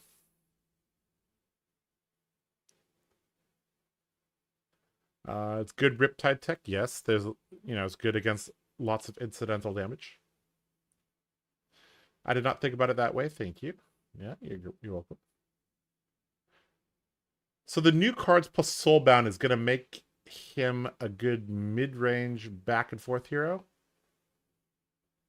Do you think he'll have enough deck space to go for the full combo if he needs to? Unclear at the moment.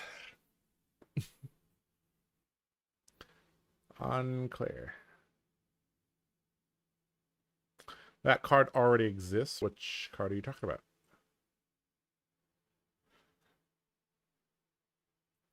All right. Anyways, I think let's just go place it. Oh, geez, there's a large board down here. What the heck are all these things? Okay, this guy was really cooking. Okay. Yeah, interesting. Oh, interestingly enough, right? You got to make sure your blues are not, like, great with new. Oh, this one's great. Yeah, dude, go ahead and play Felling Swing. Be my guest. Uh, you know what's so funny? I bet a dude like looks at Engulfing Light and they're like, "Yeah, I don't want to play it. I don't know why you're playing it."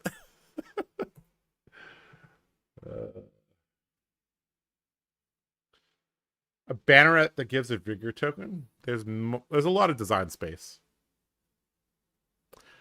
I I think I mentioned this a long time ago, but this card should have read differently, but they made it this way because of limited, I think. This card should have read, should have had all this text, and it should have said, if you charge Take Flight into your soul, the attack gains go again, right? So let's say I play it Express Lightning, but I charge a Take Flight, it gets go again. Let's say I play it Express Lightning, but charge Engulfing Light, it gains odd hit, go to soul. Let's say I play Express Lightning and charge Bolt of Courage. It has odd hit, draw a card. Maybe that's too powerful. I don't know. Maybe you only... I don't know. I feel like these cards just need a little bit more text, but they might have been holding it back a bit.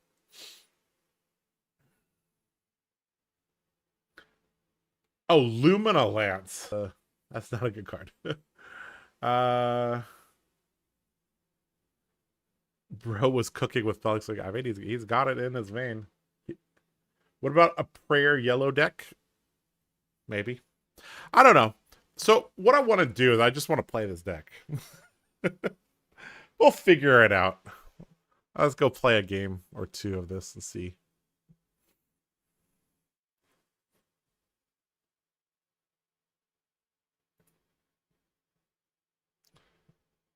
All right.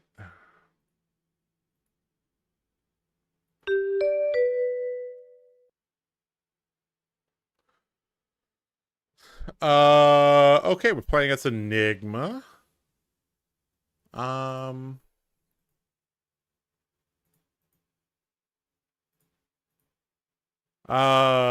Both are bad, honestly. I think we go first and just pass party. Okay. All right, let's click basic. Let's see.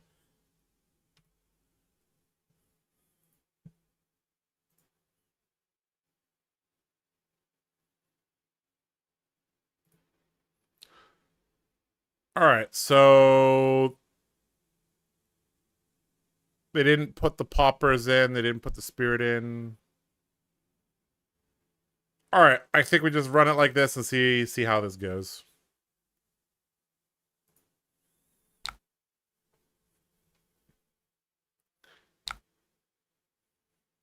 What if they make that Take Flight idea in the armor deck, but it's a Majestic? Could be.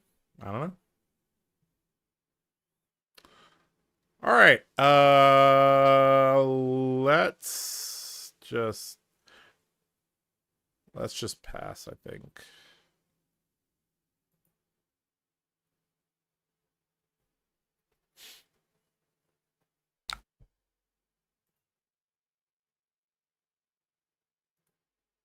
Put Sink Below in the arsenal there. Oh no, we're dropping some frames. Uh-oh.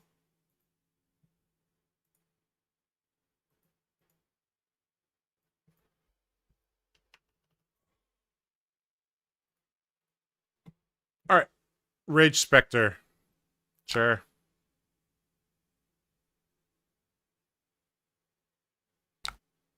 Attack with Rage Spectre. Okay, so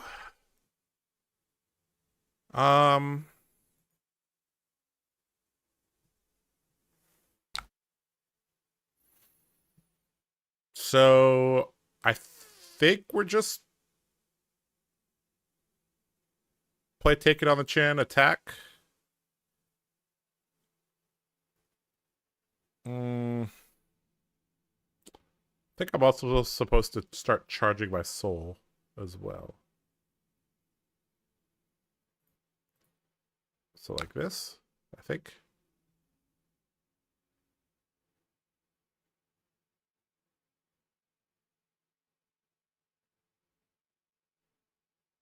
No, that's not right. Hold on.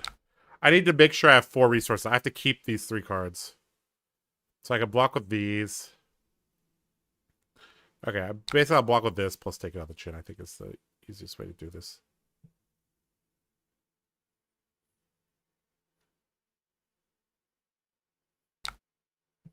Mm-hmm.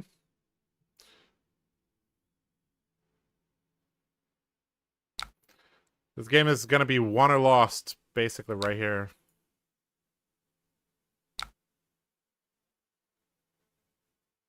Do I try to sink into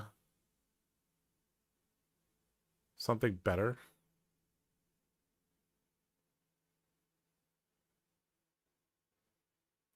Yeah, let's try to sink into a blue that we can put Blade Runner in. Also, if this is CNC, this protects us. All right. I don't think Spill Blood into Hatchet is going to be enough, but let's see.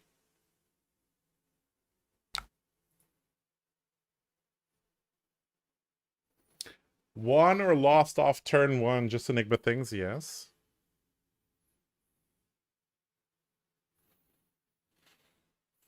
I presume this is not going to be enough.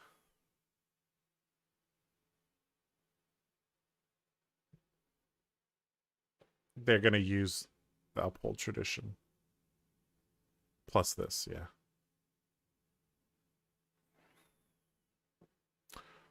Or they could just play Restless Coalescence and make a shield.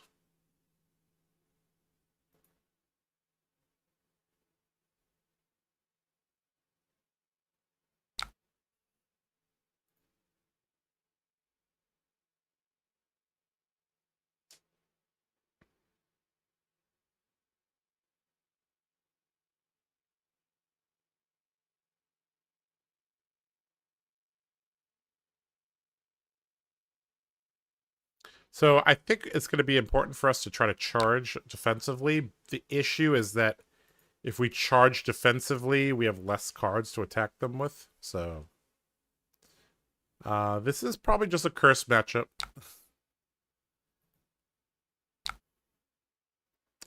Yep, they played Waiting Vengeance. Picking on Manifestations. Mm-hmm. Alright, they still have their Rage Spectre.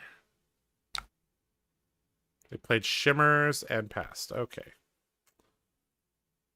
Okay, we have Bannerets, but they're not very useful. Really bad. I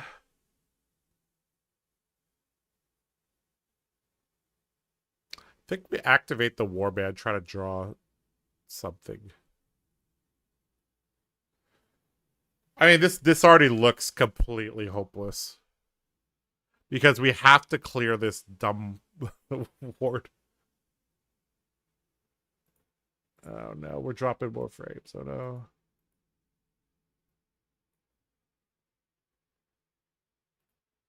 All right, let's try to go for this.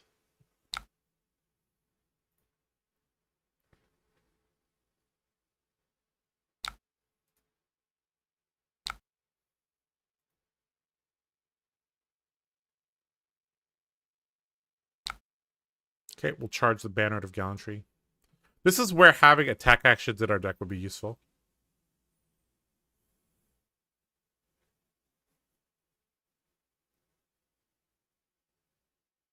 Oh, we are so screwed. Oh boy.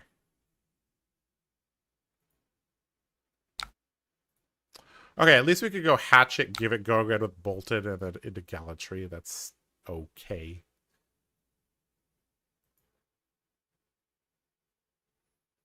We're going to send the Gallantry probably at the Shimmers.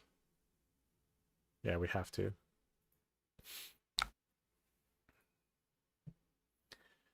All right, so this is something Dory can't do, is give this go again with Soul. Already, oh, it has go again already from Quicken. Never mind. All right, so hopefully we can get this Rage Spectre off the board. Sweet. So now we can send this Banneret into the Shimmers. And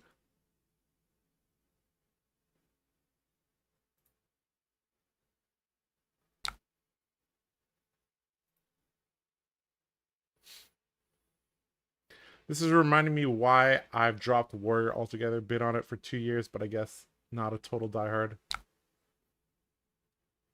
Some people have more devotion or more stupidity. I don't know. All right, so we have Illumina. So I guess we're gonna play the Lumina and then attack Blade Runner attack. So we don't need these cards. So we can block with them. You know what? Let's just block with the Fate Foreseen. In case one of these is CNC. All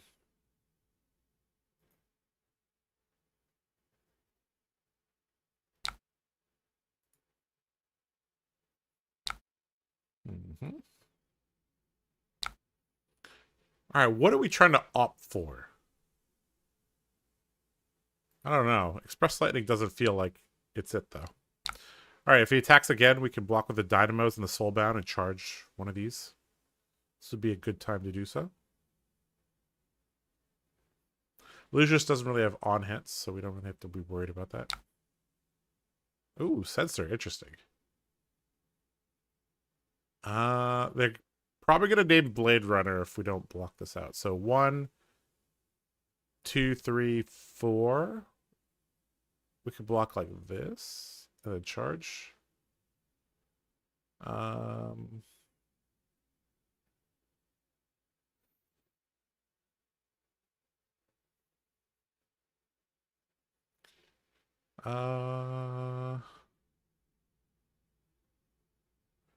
You know what? If they name Blade Runner, we could just take flight, charge Blade Runner.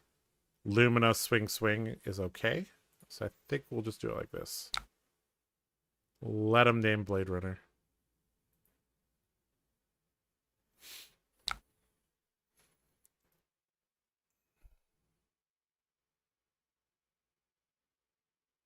Devotion is correct. The successful Enigma lists aren't even running the Spectre auras anymore, so that should make the matchup more favorable for Warrior. We'll see. Take Flight was chosen. What?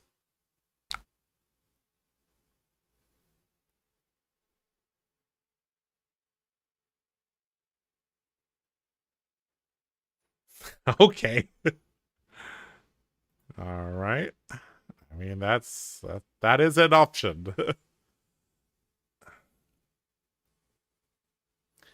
Still waiting for my Draconic Warrior. That could happen. I mean, Emperor is kind of there, right? Isn't Emperor literally a Draconic Warrior?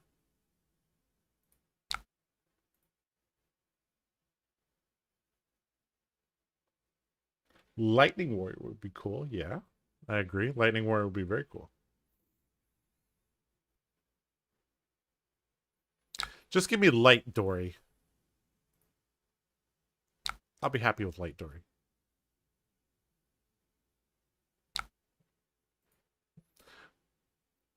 So, Lumina Ascension is basically yellow sharpened steel spread out over 2 attacks, right?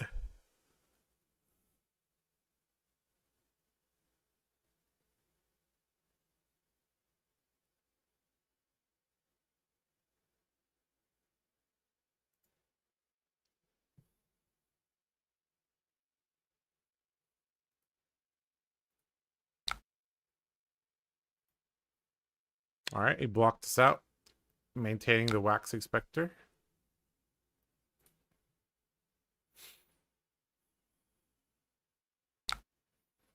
All right. I think we take flight, charge a card, and then we outlet skirmish Lumina swing.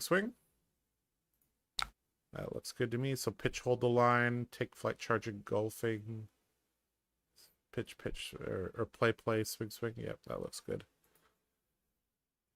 This deck's interesting, guys. Whether or not it's good, I don't know.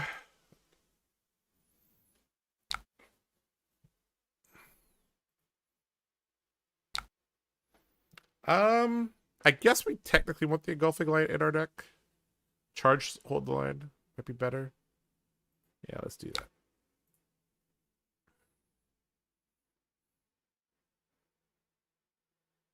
You want the warrior on Blade Runner. Yeah, that does look pretty sweet. I thought Bolana was light dooring when they first showed the art. Didn't everybody? And then we were so sad. Like, ah, it's Prism stuff. Ah, rabble, rabble, rabble, rabble.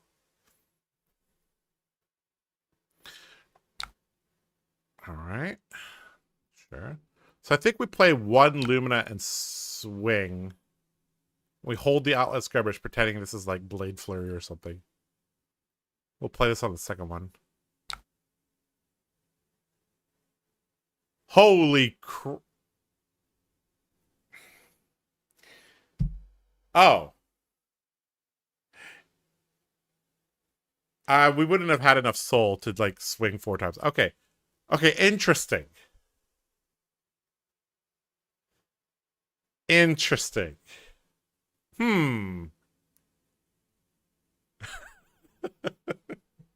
Okay. Yeah, if I had charged the other card, we would have gotten to attack a few times, but we don't have enough soul to attack with all of ours. So it's okay.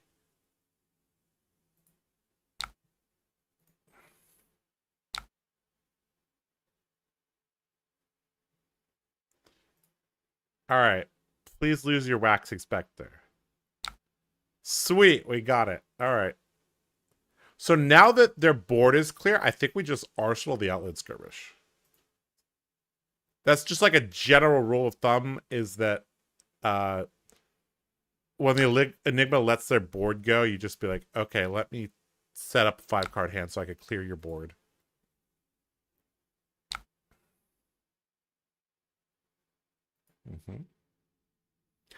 The argument, I guess, could be made that you want to get the Lumina to hit. Which, if I had, it would have. Phantasmaclasm, sure. Alright, so do we block? We have 1 card in soul. I think we block.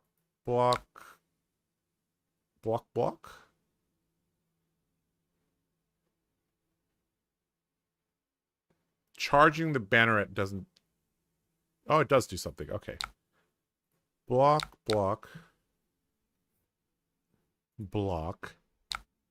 Charge.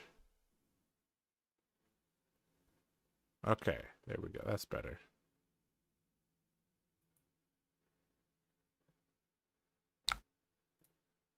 Okay, so we get a Quicken token, which is nice.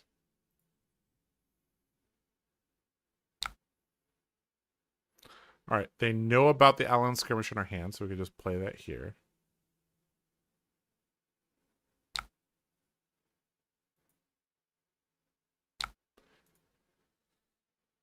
So maybe we get to use our bracers. That's kind of the reason for doing it. Looks like, sweet, we're going to get to bracer.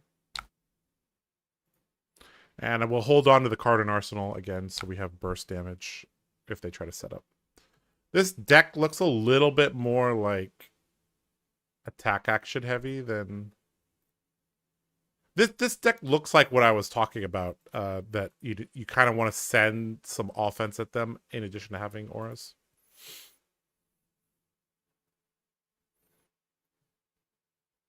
Okay. 3 go again. All right, so we play, swing, you know, give it go again with our soul. Looks good to me. We have all the tools we need here. Hopefully there's no disruption. Okay, that's annoying. The chance they name the correct card here is really low, though, so no blocks.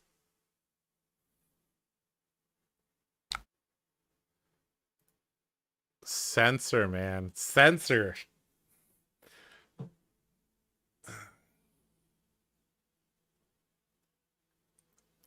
Gonna name Take Flight again? Alright, they chose Blade Runner.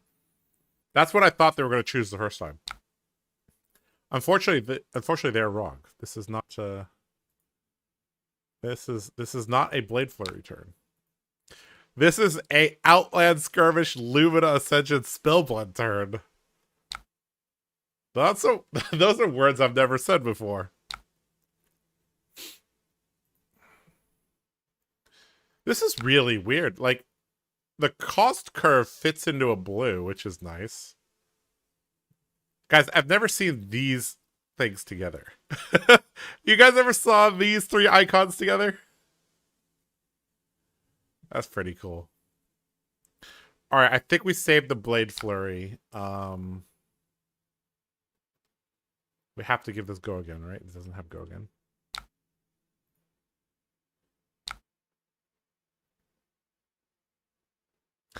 Okay, so... Okay, they're playing Hold the Line. Sure, I didn't draw cards, though. Okay, so... The next attack is going to come in for... 1, 2, 3. It's going to come in for 6. Yeah, they can't block it. If they can block this, they're going to try. So let's just save the Blade Flurry for next turn.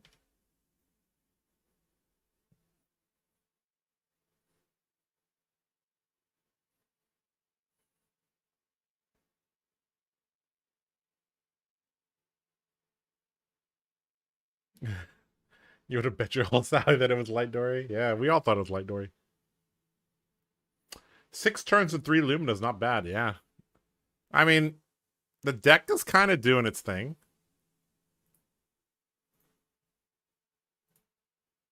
Alright, we made a copper. We revealed Spill Blood so it doesn't go into our soul. Sad.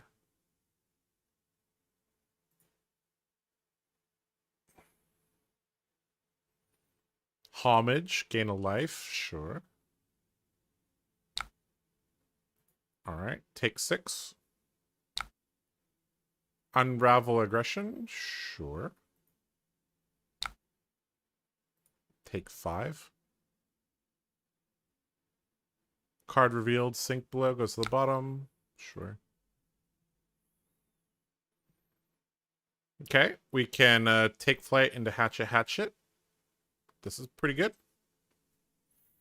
I mean, this deck can be decently aggressive. That's pretty cool.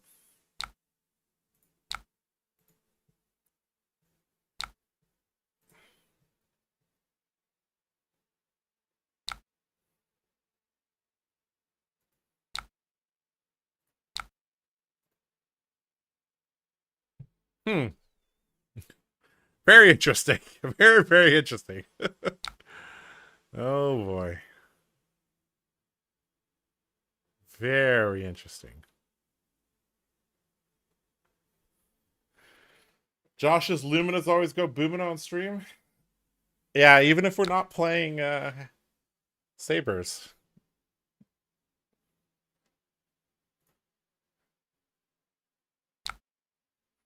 All right, now do we Outland Skirmish the first attack or second attack?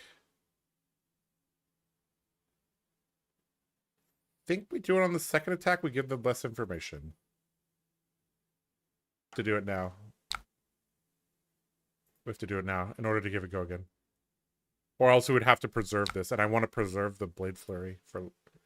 The Blade Flurry is much better in Arsenal than the Outland Skirmish. We gotta treasure our attack reacts really carefully. Okay, he's gonna take 5. Sure. Hatchet for 3 or 4.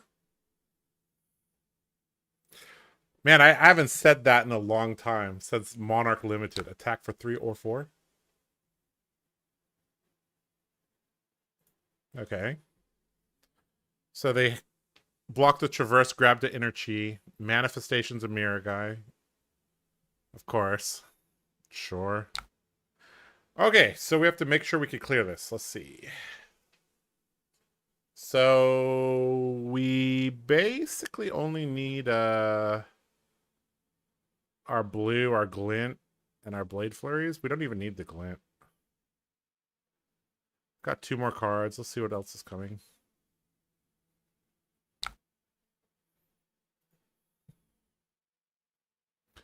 Hopefully there's something else coming. Yeah. Okay, there we go. All right, 4 go again. No resources. Okay, so we're free to block. We're probably going to block the soulbound just to 1, 2. Yeah, let's block the soulbound. We'll charge the we'll charge to hold the line. We'll pitch the engulfing light. Yeah, that sounds good. All right, we're just getting a couple cards into our soul.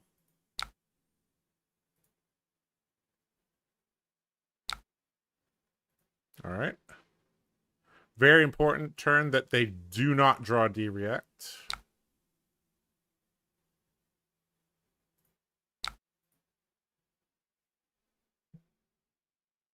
All right, we can put the glint into Arsenal, or we can try to draw with it. Also fine.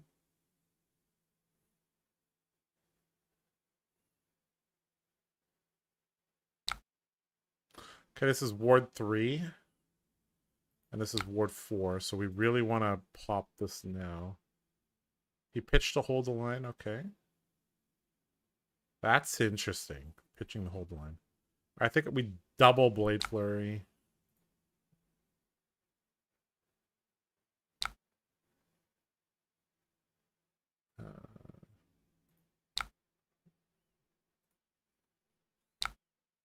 And we have to give it go again from Bolton.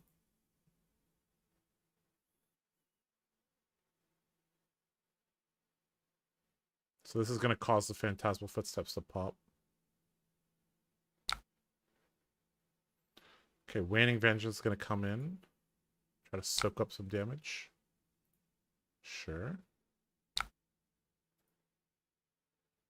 Alright, going to damage. Ooh. Okay, we got the mirror guy and the aura he flashed in. Hopefully we can take down at least the Waxing Spectre, but I don't know if we can. These are 3 blocks. He's going to give it the tunic in this, I presume.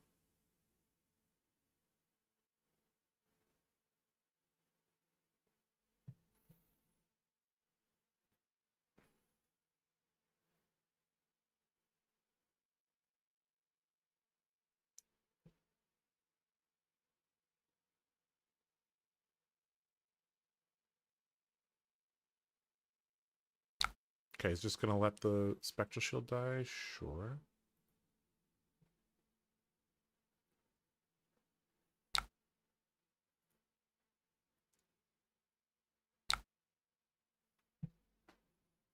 Okay. So the play here is just swing, pitching the Blade Runner, kind of concealing our turn.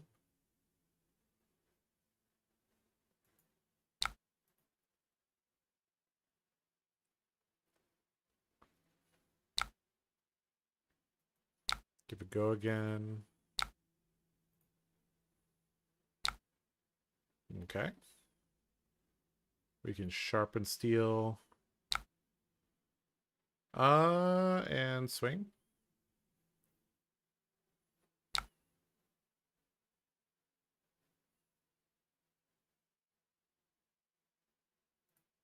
Okay. 9-9 now. They're going to try to rebuild their board a bit.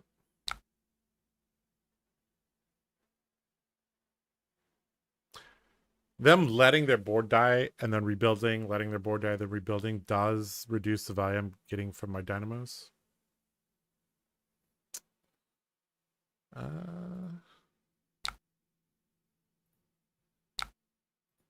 preserve life a little bit.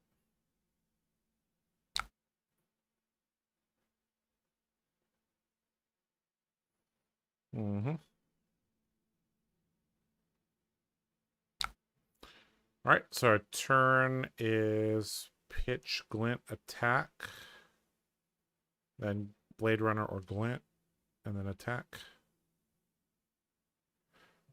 All right, let's just preserve our life a little bit. We don't need armor anyways. Guess I could have CNC. Maybe it's not. That wasn't right.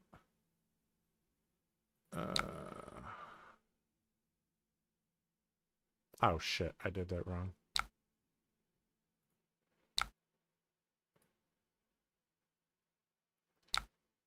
Mm-hmm.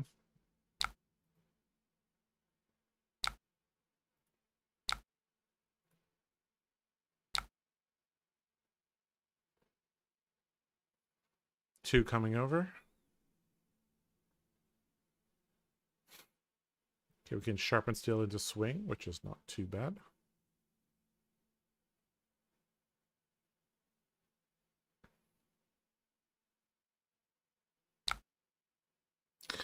The other arm piece might have been better.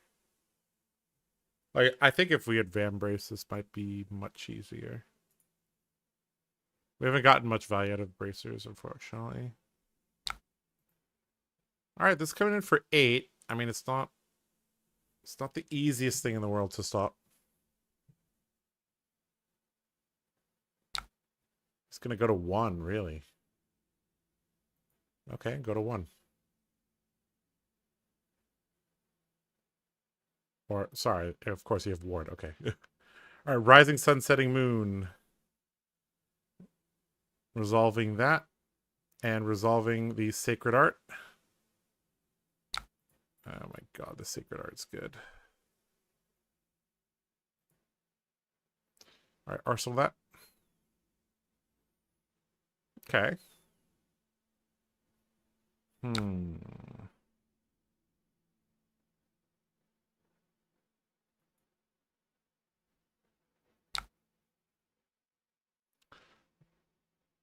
All right, so this soul shield is clunky here. Because if we pitch for it, our turn sucks. So let's just take it on the chin. We're going to try to probably pitch with the soul shield, maybe. It's not even that good. We should have sideboarded in some attack actions. That would have been helpful. But, you know, first time playing the deck. Yo, Josh, thanks for making my Nats weekend a great one. I'm Andy's friend, Clay. You signed my brother's Bolton leader. Ah, yeah, I remember signing that. I hope you enjoyed that. All right, we'll play Take It on the Chin. Make a agility token. Okay, swing. 2, go again, block. If this is CNC, we're in a lot of trouble. Okay, astral etching, sure. We can handle that. Okay, so do we pitch the soul shield?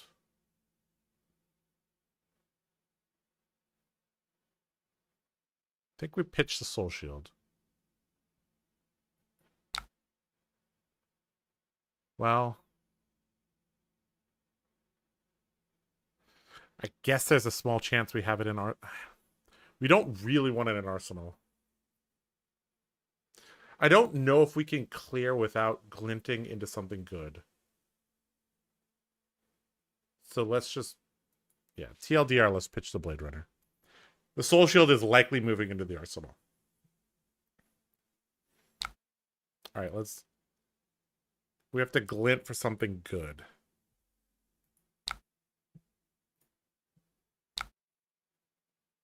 That's okay.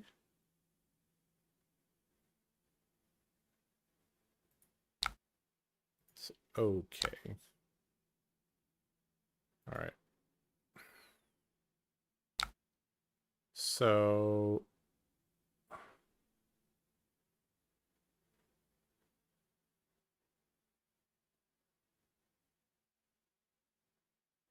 I think we're just going to swing and Bolton, take flight, pitching the soul shield. I think we have to do it. We have to get these auras off the board.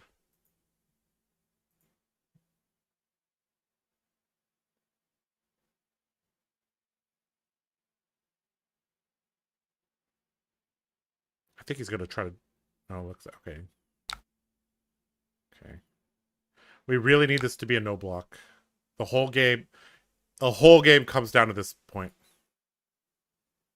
Blue, take flight. Can you hit true? Can you hit true? Oh my god. Yes! We got him, boys! We got him!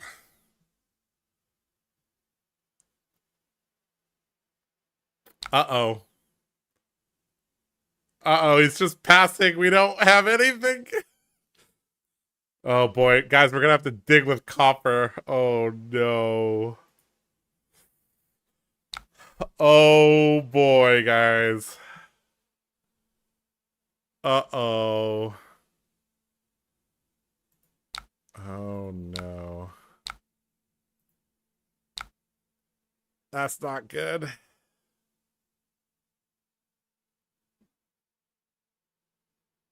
What are we even looking for? Blade Flurry doesn't work. Spill Blood costs 1. We're looking for a 0 cost. We got no copies of Outlet Skirmish left. We got 1 Sharpened Steel left.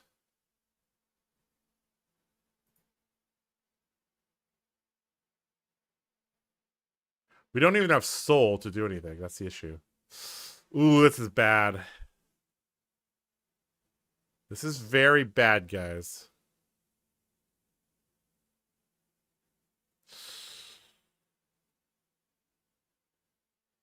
Yeah, we just have to attack.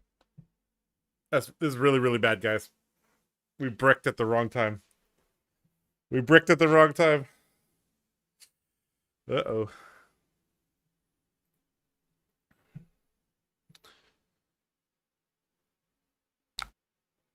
Okay. All right, let's these are too many defensive cards. I think we play this out for no value. Arsenal the Sick Blow.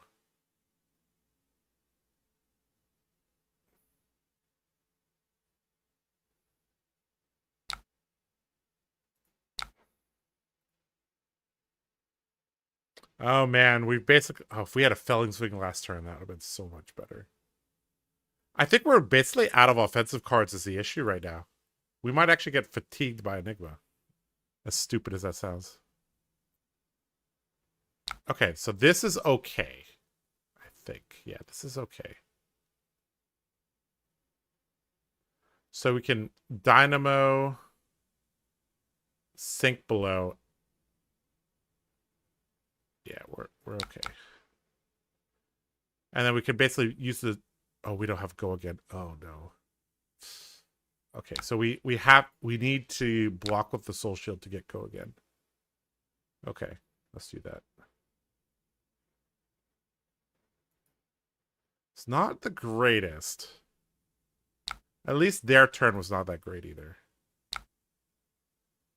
Pitch the Felling Swing back into our deck earlier, I think, is better. Yeah. Okay, so we could at least Sharpen Steel, Hatchet, Swing. That's decent.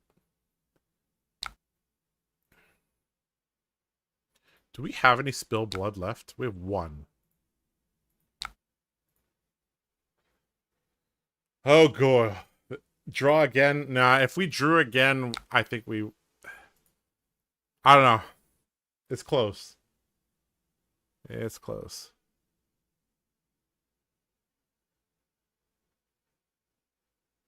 All right, 1 damage leaking through is huge. We could brace or swing, come in for 4. That's going to demand another card.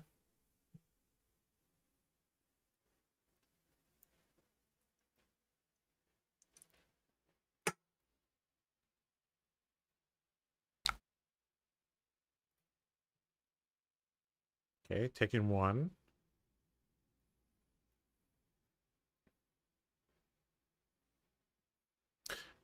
I I think with the new Armory deck upgrades, this deck is much more real than it is right now.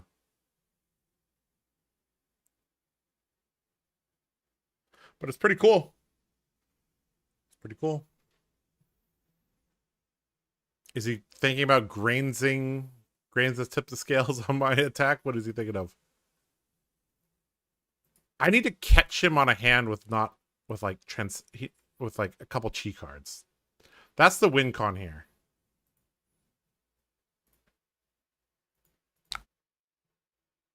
Okay, bracers. Swing.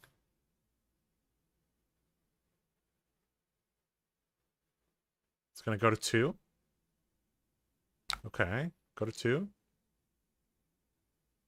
With dynamos and this, I basically have 8 health. I don't know if he can get cards from me. 6. Okay. So we have too many cards. So maybe this.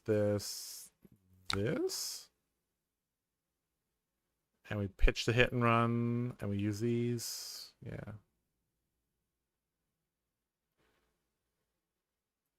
Don't know if this is quite enough.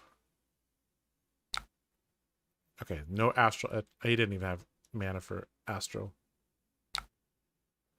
All right, let's attack with the hatchet. Pitch that. Hey Josh, it was really great meeting you at Nats. I've replaced my Spirit Arena with the one from you. Ah, you're the lucky guy that got the legendary. Nice, nice. All right, oh, do we glint here? I think we do.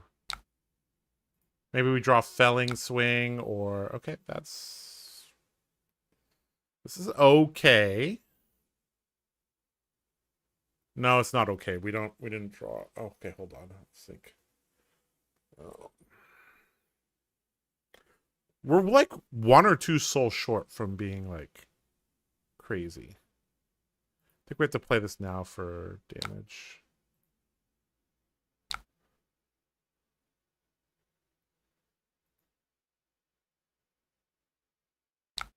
All right, now attack.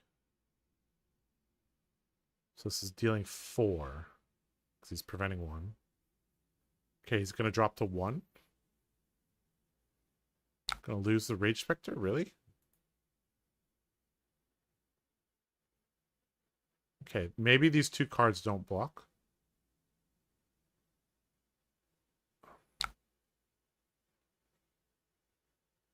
What the heck just happened? Oh, he played Rage Spectre. Okay. Pitch that. Attacking for 6. Okay, so we need to sink one of these. That's for sure. So let's sink...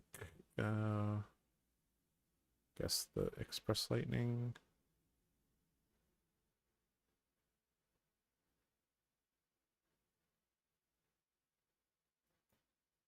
We really want a Felling Swing here would be good. Actually, it would not be... it would be good. It would be good. Yep. Easy game, boys. Oh, boy. It's like I'm playing Decimator and Hatchets at the same time. Oh, my God. All right, I think we felling the second attack. So we just attack, pitch... And then 1 for this, 1 for this, 3 for the... Oh my god, it's perfect. Oh, shit. Oh, that's wrong. Oops. Attack. Pitch. No blocks. Blade Runner. Waning Vengeance, sure.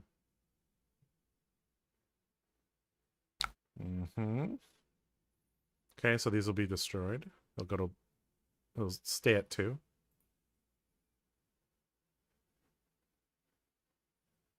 Okay. Big ass Felling Swing.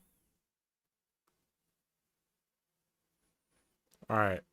I think this murders him. Who's coming in for 10? Did we get there, guys? Did we beat Enigma with a warrior?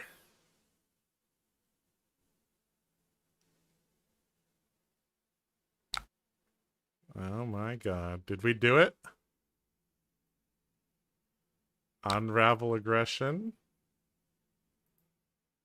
It's gonna go to 1. Okay, if this is a chi, we're gonna have to block. Ooh, it's not. Okay, we can end the game here. Oh, we... Okay, well, okay. Yeah. We have a go against source. Okay, we're good. All right.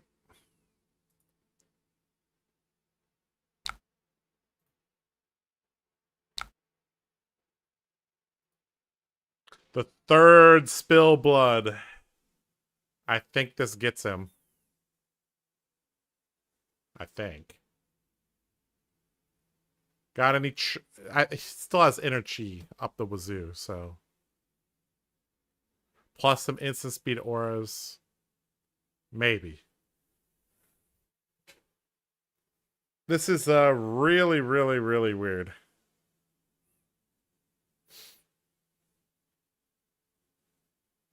Hey Josh, what should I place Hard Offender with in your Dory list?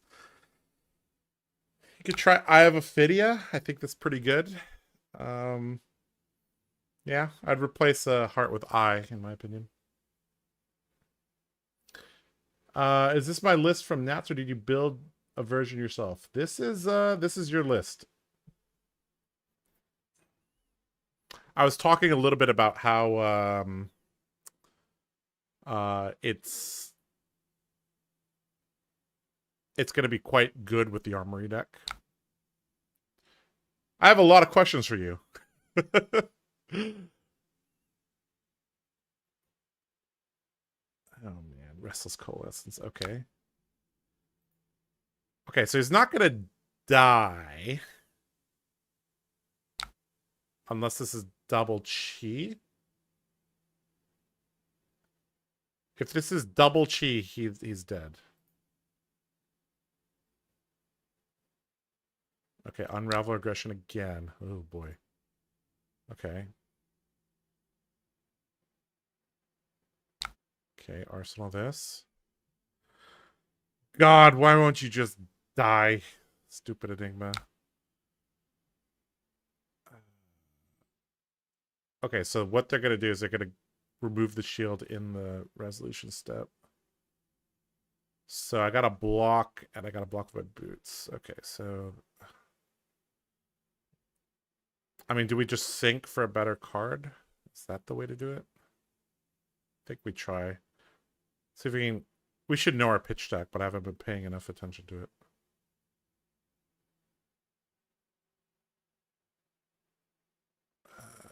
Yeah, let's try to sync into something better.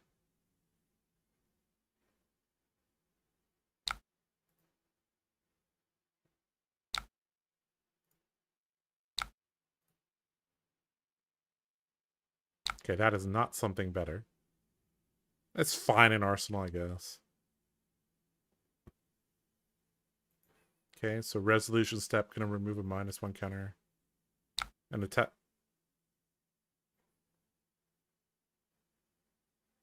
That's a misplay. He didn't have full control on or something.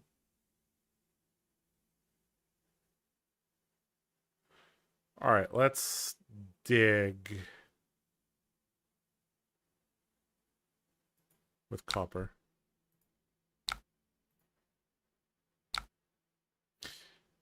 Oh no, guys. That's not good.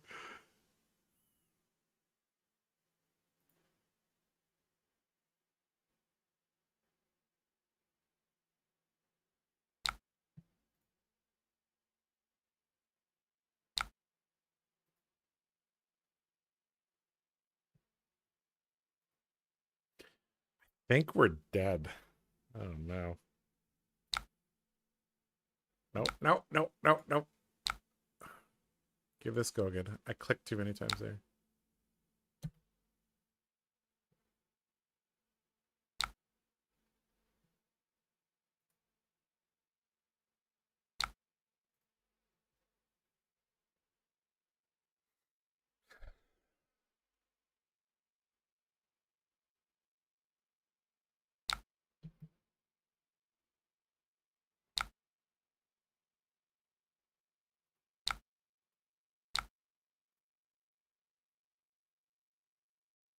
Uh-oh.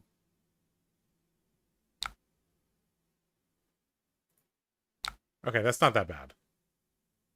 Wait, hold on. We have to soul shield so we can give it go again.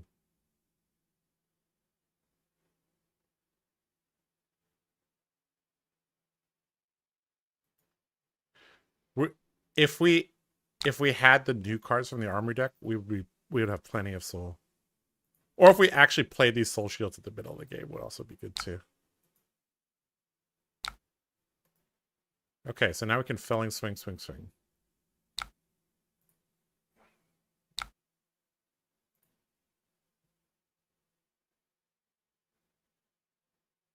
This game's coming down to the wire.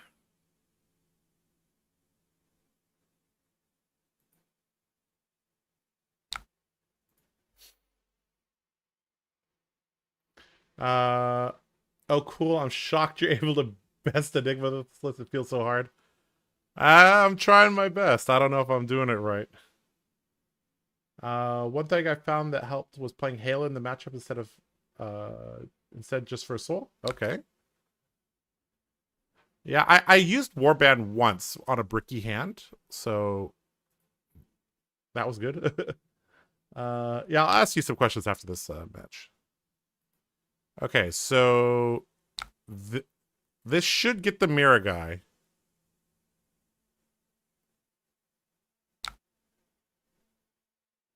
Okay, so he's going to be able to attack with a Spectral Shield, so we're going to have to give him a card next turn. His deck should be basically all... Oh, no. Okay, we got both. That's weird. I don't know what just happened. Okay. Man, blue take flight coming in clutch here. Take flight charge, so we have an extra card. I guess we could put it in Arsenal.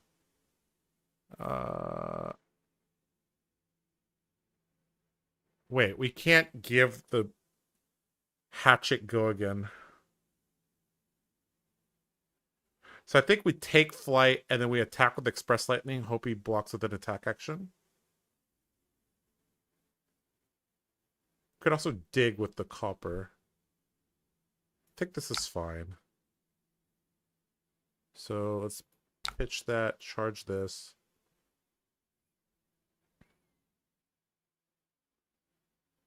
I guess if we attack with Hatchet of Body, it's the same, because if he blocks with an attack action, it goes up. So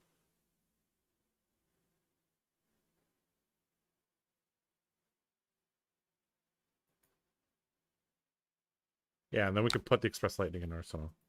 Okay, so we're hoping he blocks with an attack action. I think he has 3 cheese. Yeah, 4 cards left in deck. Holy shit, we got there!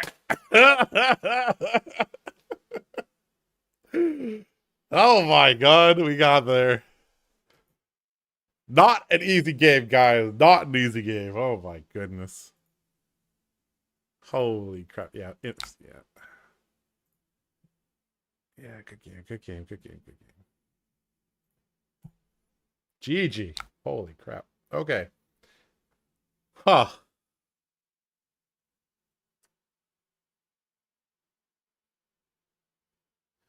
Yeah, the deck gets crazy with the armory deck. 3 more soul shields and balance worth of value in every matchup. Yeah, I was telling the chat that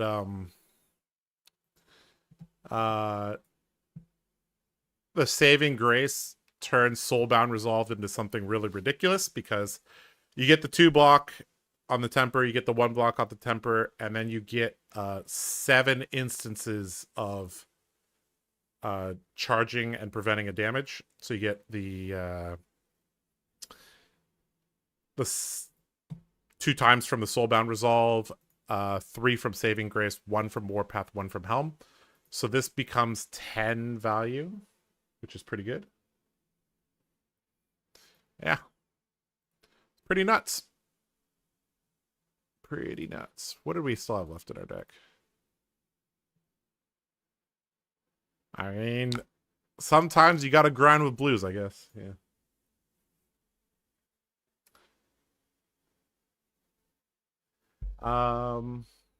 You put it in the Bolton channel in the Purple Discord?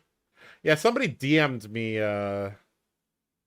DM'd me your list, and I was like, okay, let's take a look at this. And then I was like, wow, this actually synergizes really well with the Bolton Armory deck stuff. There's a bug with Restless Coalescence. Still have Dynamo.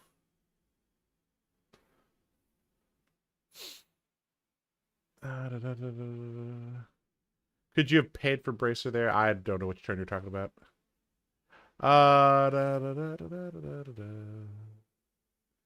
Take flight into Hatchet and Arsenal, yeah. Okay, so okay, several questions. So how are we supposed to use Lumina and Spirit? That's kind of confusing me. Like, is it just extra soul because you have extra action points, basically? And is that good enough? And then V for Valor, this is also... Yeah, I mean... I guess you need like a bunch of action points just to... I guess what you could do is you could swing hatchet, give this hatchet go again, and then play V for Valor and be set up for later. I'm just kind of curious, like, how things are sideboarded, because it's kind of weird. But this is a very, very interesting idea. I do like this quite a bit, and I do think with the new stuff from there, it'd be good. Spirit literally is just to break the ALS loop. Okay, sure. Okay, yeah. Lumina is very interesting as well. Like, I guess it's just for I guess in certain circumstances, this is at minimum 1 for 4, or 0 1 card for 4 value, if you can attack 4 times.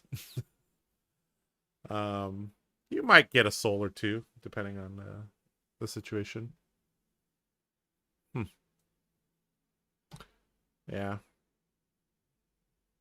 it's interesting. Against the Enigma, I just ran it like this. I think if I had some extra attack actions, that would have been better than the Sink Belows. But yeah, yeah. I just clicked basic. I should have took out the Fates and Sinks and put in these attack actions, because there are several times where I was like flooded, and if I had one of these, I could have really hurt him.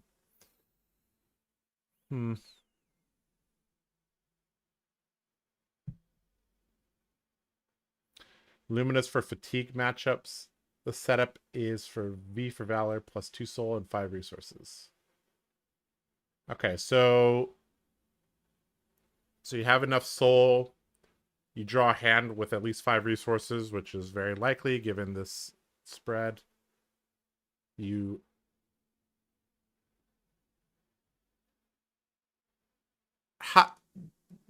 V for Valor and the Luminous Ascension don't operate in a very good way together. Because if you play Lumina and then attack and then react, the Lumina does not give you the bonus because the Lumina is already resolved. If you attack and then use the attack reaction, then you're missing out on a Lumina Ascension. Well, you're missing out on the +1 in the possible charge, or possible soul.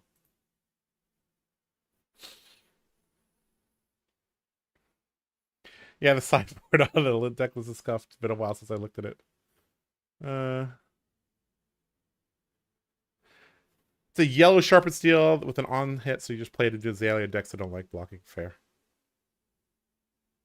Amnesia is going to be a staple card for every hero. I agree. Limit is mostly a second cycle thing. Sure. And Hatchet react in the first one, then Lumina for the extra swings. Sure. Yeah, that's the way to do it. You'll miss out on 1 value, but I think that's fine. It's a pretty cool list. I like this a lot. It's really, really cool. Nice to see some innovation.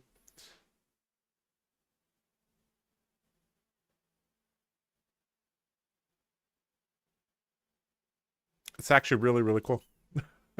How did you do in CC? Did you go 6-2 and then 5-1 in draft, I think?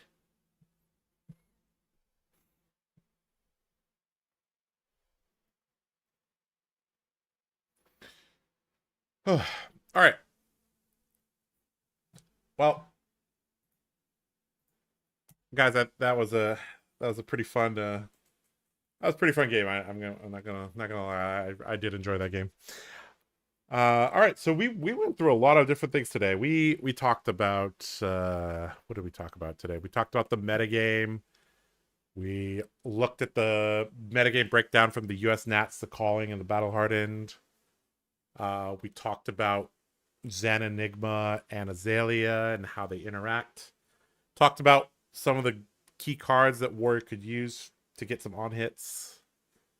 Talked about my US Nats hatchet list, and then we played some games with the hatchet Bolton list you guys just saw. Pretty cool stream. We you know, now that new US Nats is done, we're kind of chilling right now until it gets closer to Pro Tour. See if Zen is still a menace in 2-3 weeks.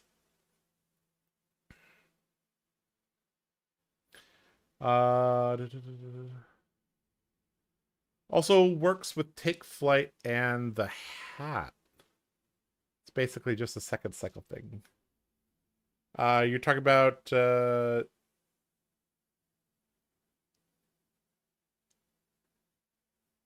okay. You're talking about using Warband. Okay. Yeah, get an extra card. 4-card 19, but it's more powerful in terms of just value to the decks to fatigue people. 5-3 CC, lost to 2 Zen and an Enigma. I think until that's not the meta, the deck is a little rough. Yeah, Warrior in general is just gonna always be a little rough. I'm wondering if there's a way to make the deck list that you had into a Sabres deck list somehow. I don't know. You have a deck link? You can check the purple Discord, I guess, or you can just here. I'll link it as well. It's not my deck list. Shout out to Reese.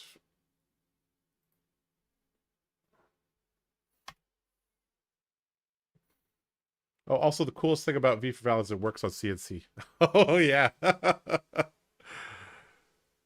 Oh boy. Oh, that's so good. CNC V for Valor. Oh man.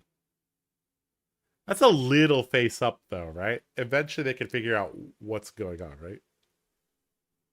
I guess if you like hatchet into hatchet, go again into CNC, that could get kind of bad for them. If you have a floating resource at a card and they're like, oh, is that card going to go into Arsenal or is it going to be charged to blow me up? That's pretty cool. That's pretty cool. All right, guys. You use it on CNC more than Lumen, I think. Sure. Sounds like a good interaction to me. All right, guys. I think we're going to kind of wind down here. If you guys got any more questions, but we're going to, you know, wind down in the next couple minutes.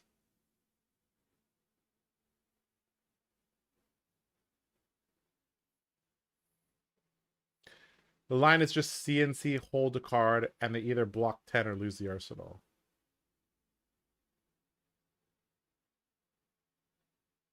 Oh, right, because most decks can't block 9 without a attack action.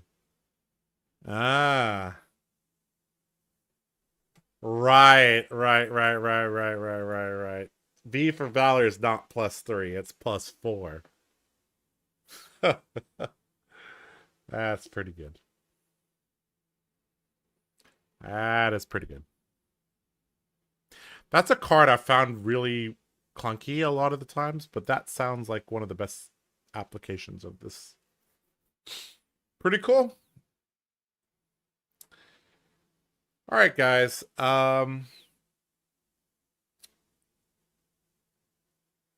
think that'll kind of wrap it up for today. I hope you guys enjoyed the meta analysis that we did. Hope you guys got a good kick out of that last game. That was a really close one. Yeah, I mean, we're just gonna be kind of chilling and streaming the next couple weeks. I hope you guys join me next week. We'll probably be I guess we'll probably just be working on Bolton or Dawnblade Dory. We'll figure it out. Maybe we'll play some Azuri. I've always kind of, liked that deck too. All right. Yep, looks like nothing else in chat. All right, guys, this has been Josh Lau with TheCardGuyz. I hope you have had a good day. And I'm going to get out of here. See you guys later. Take care.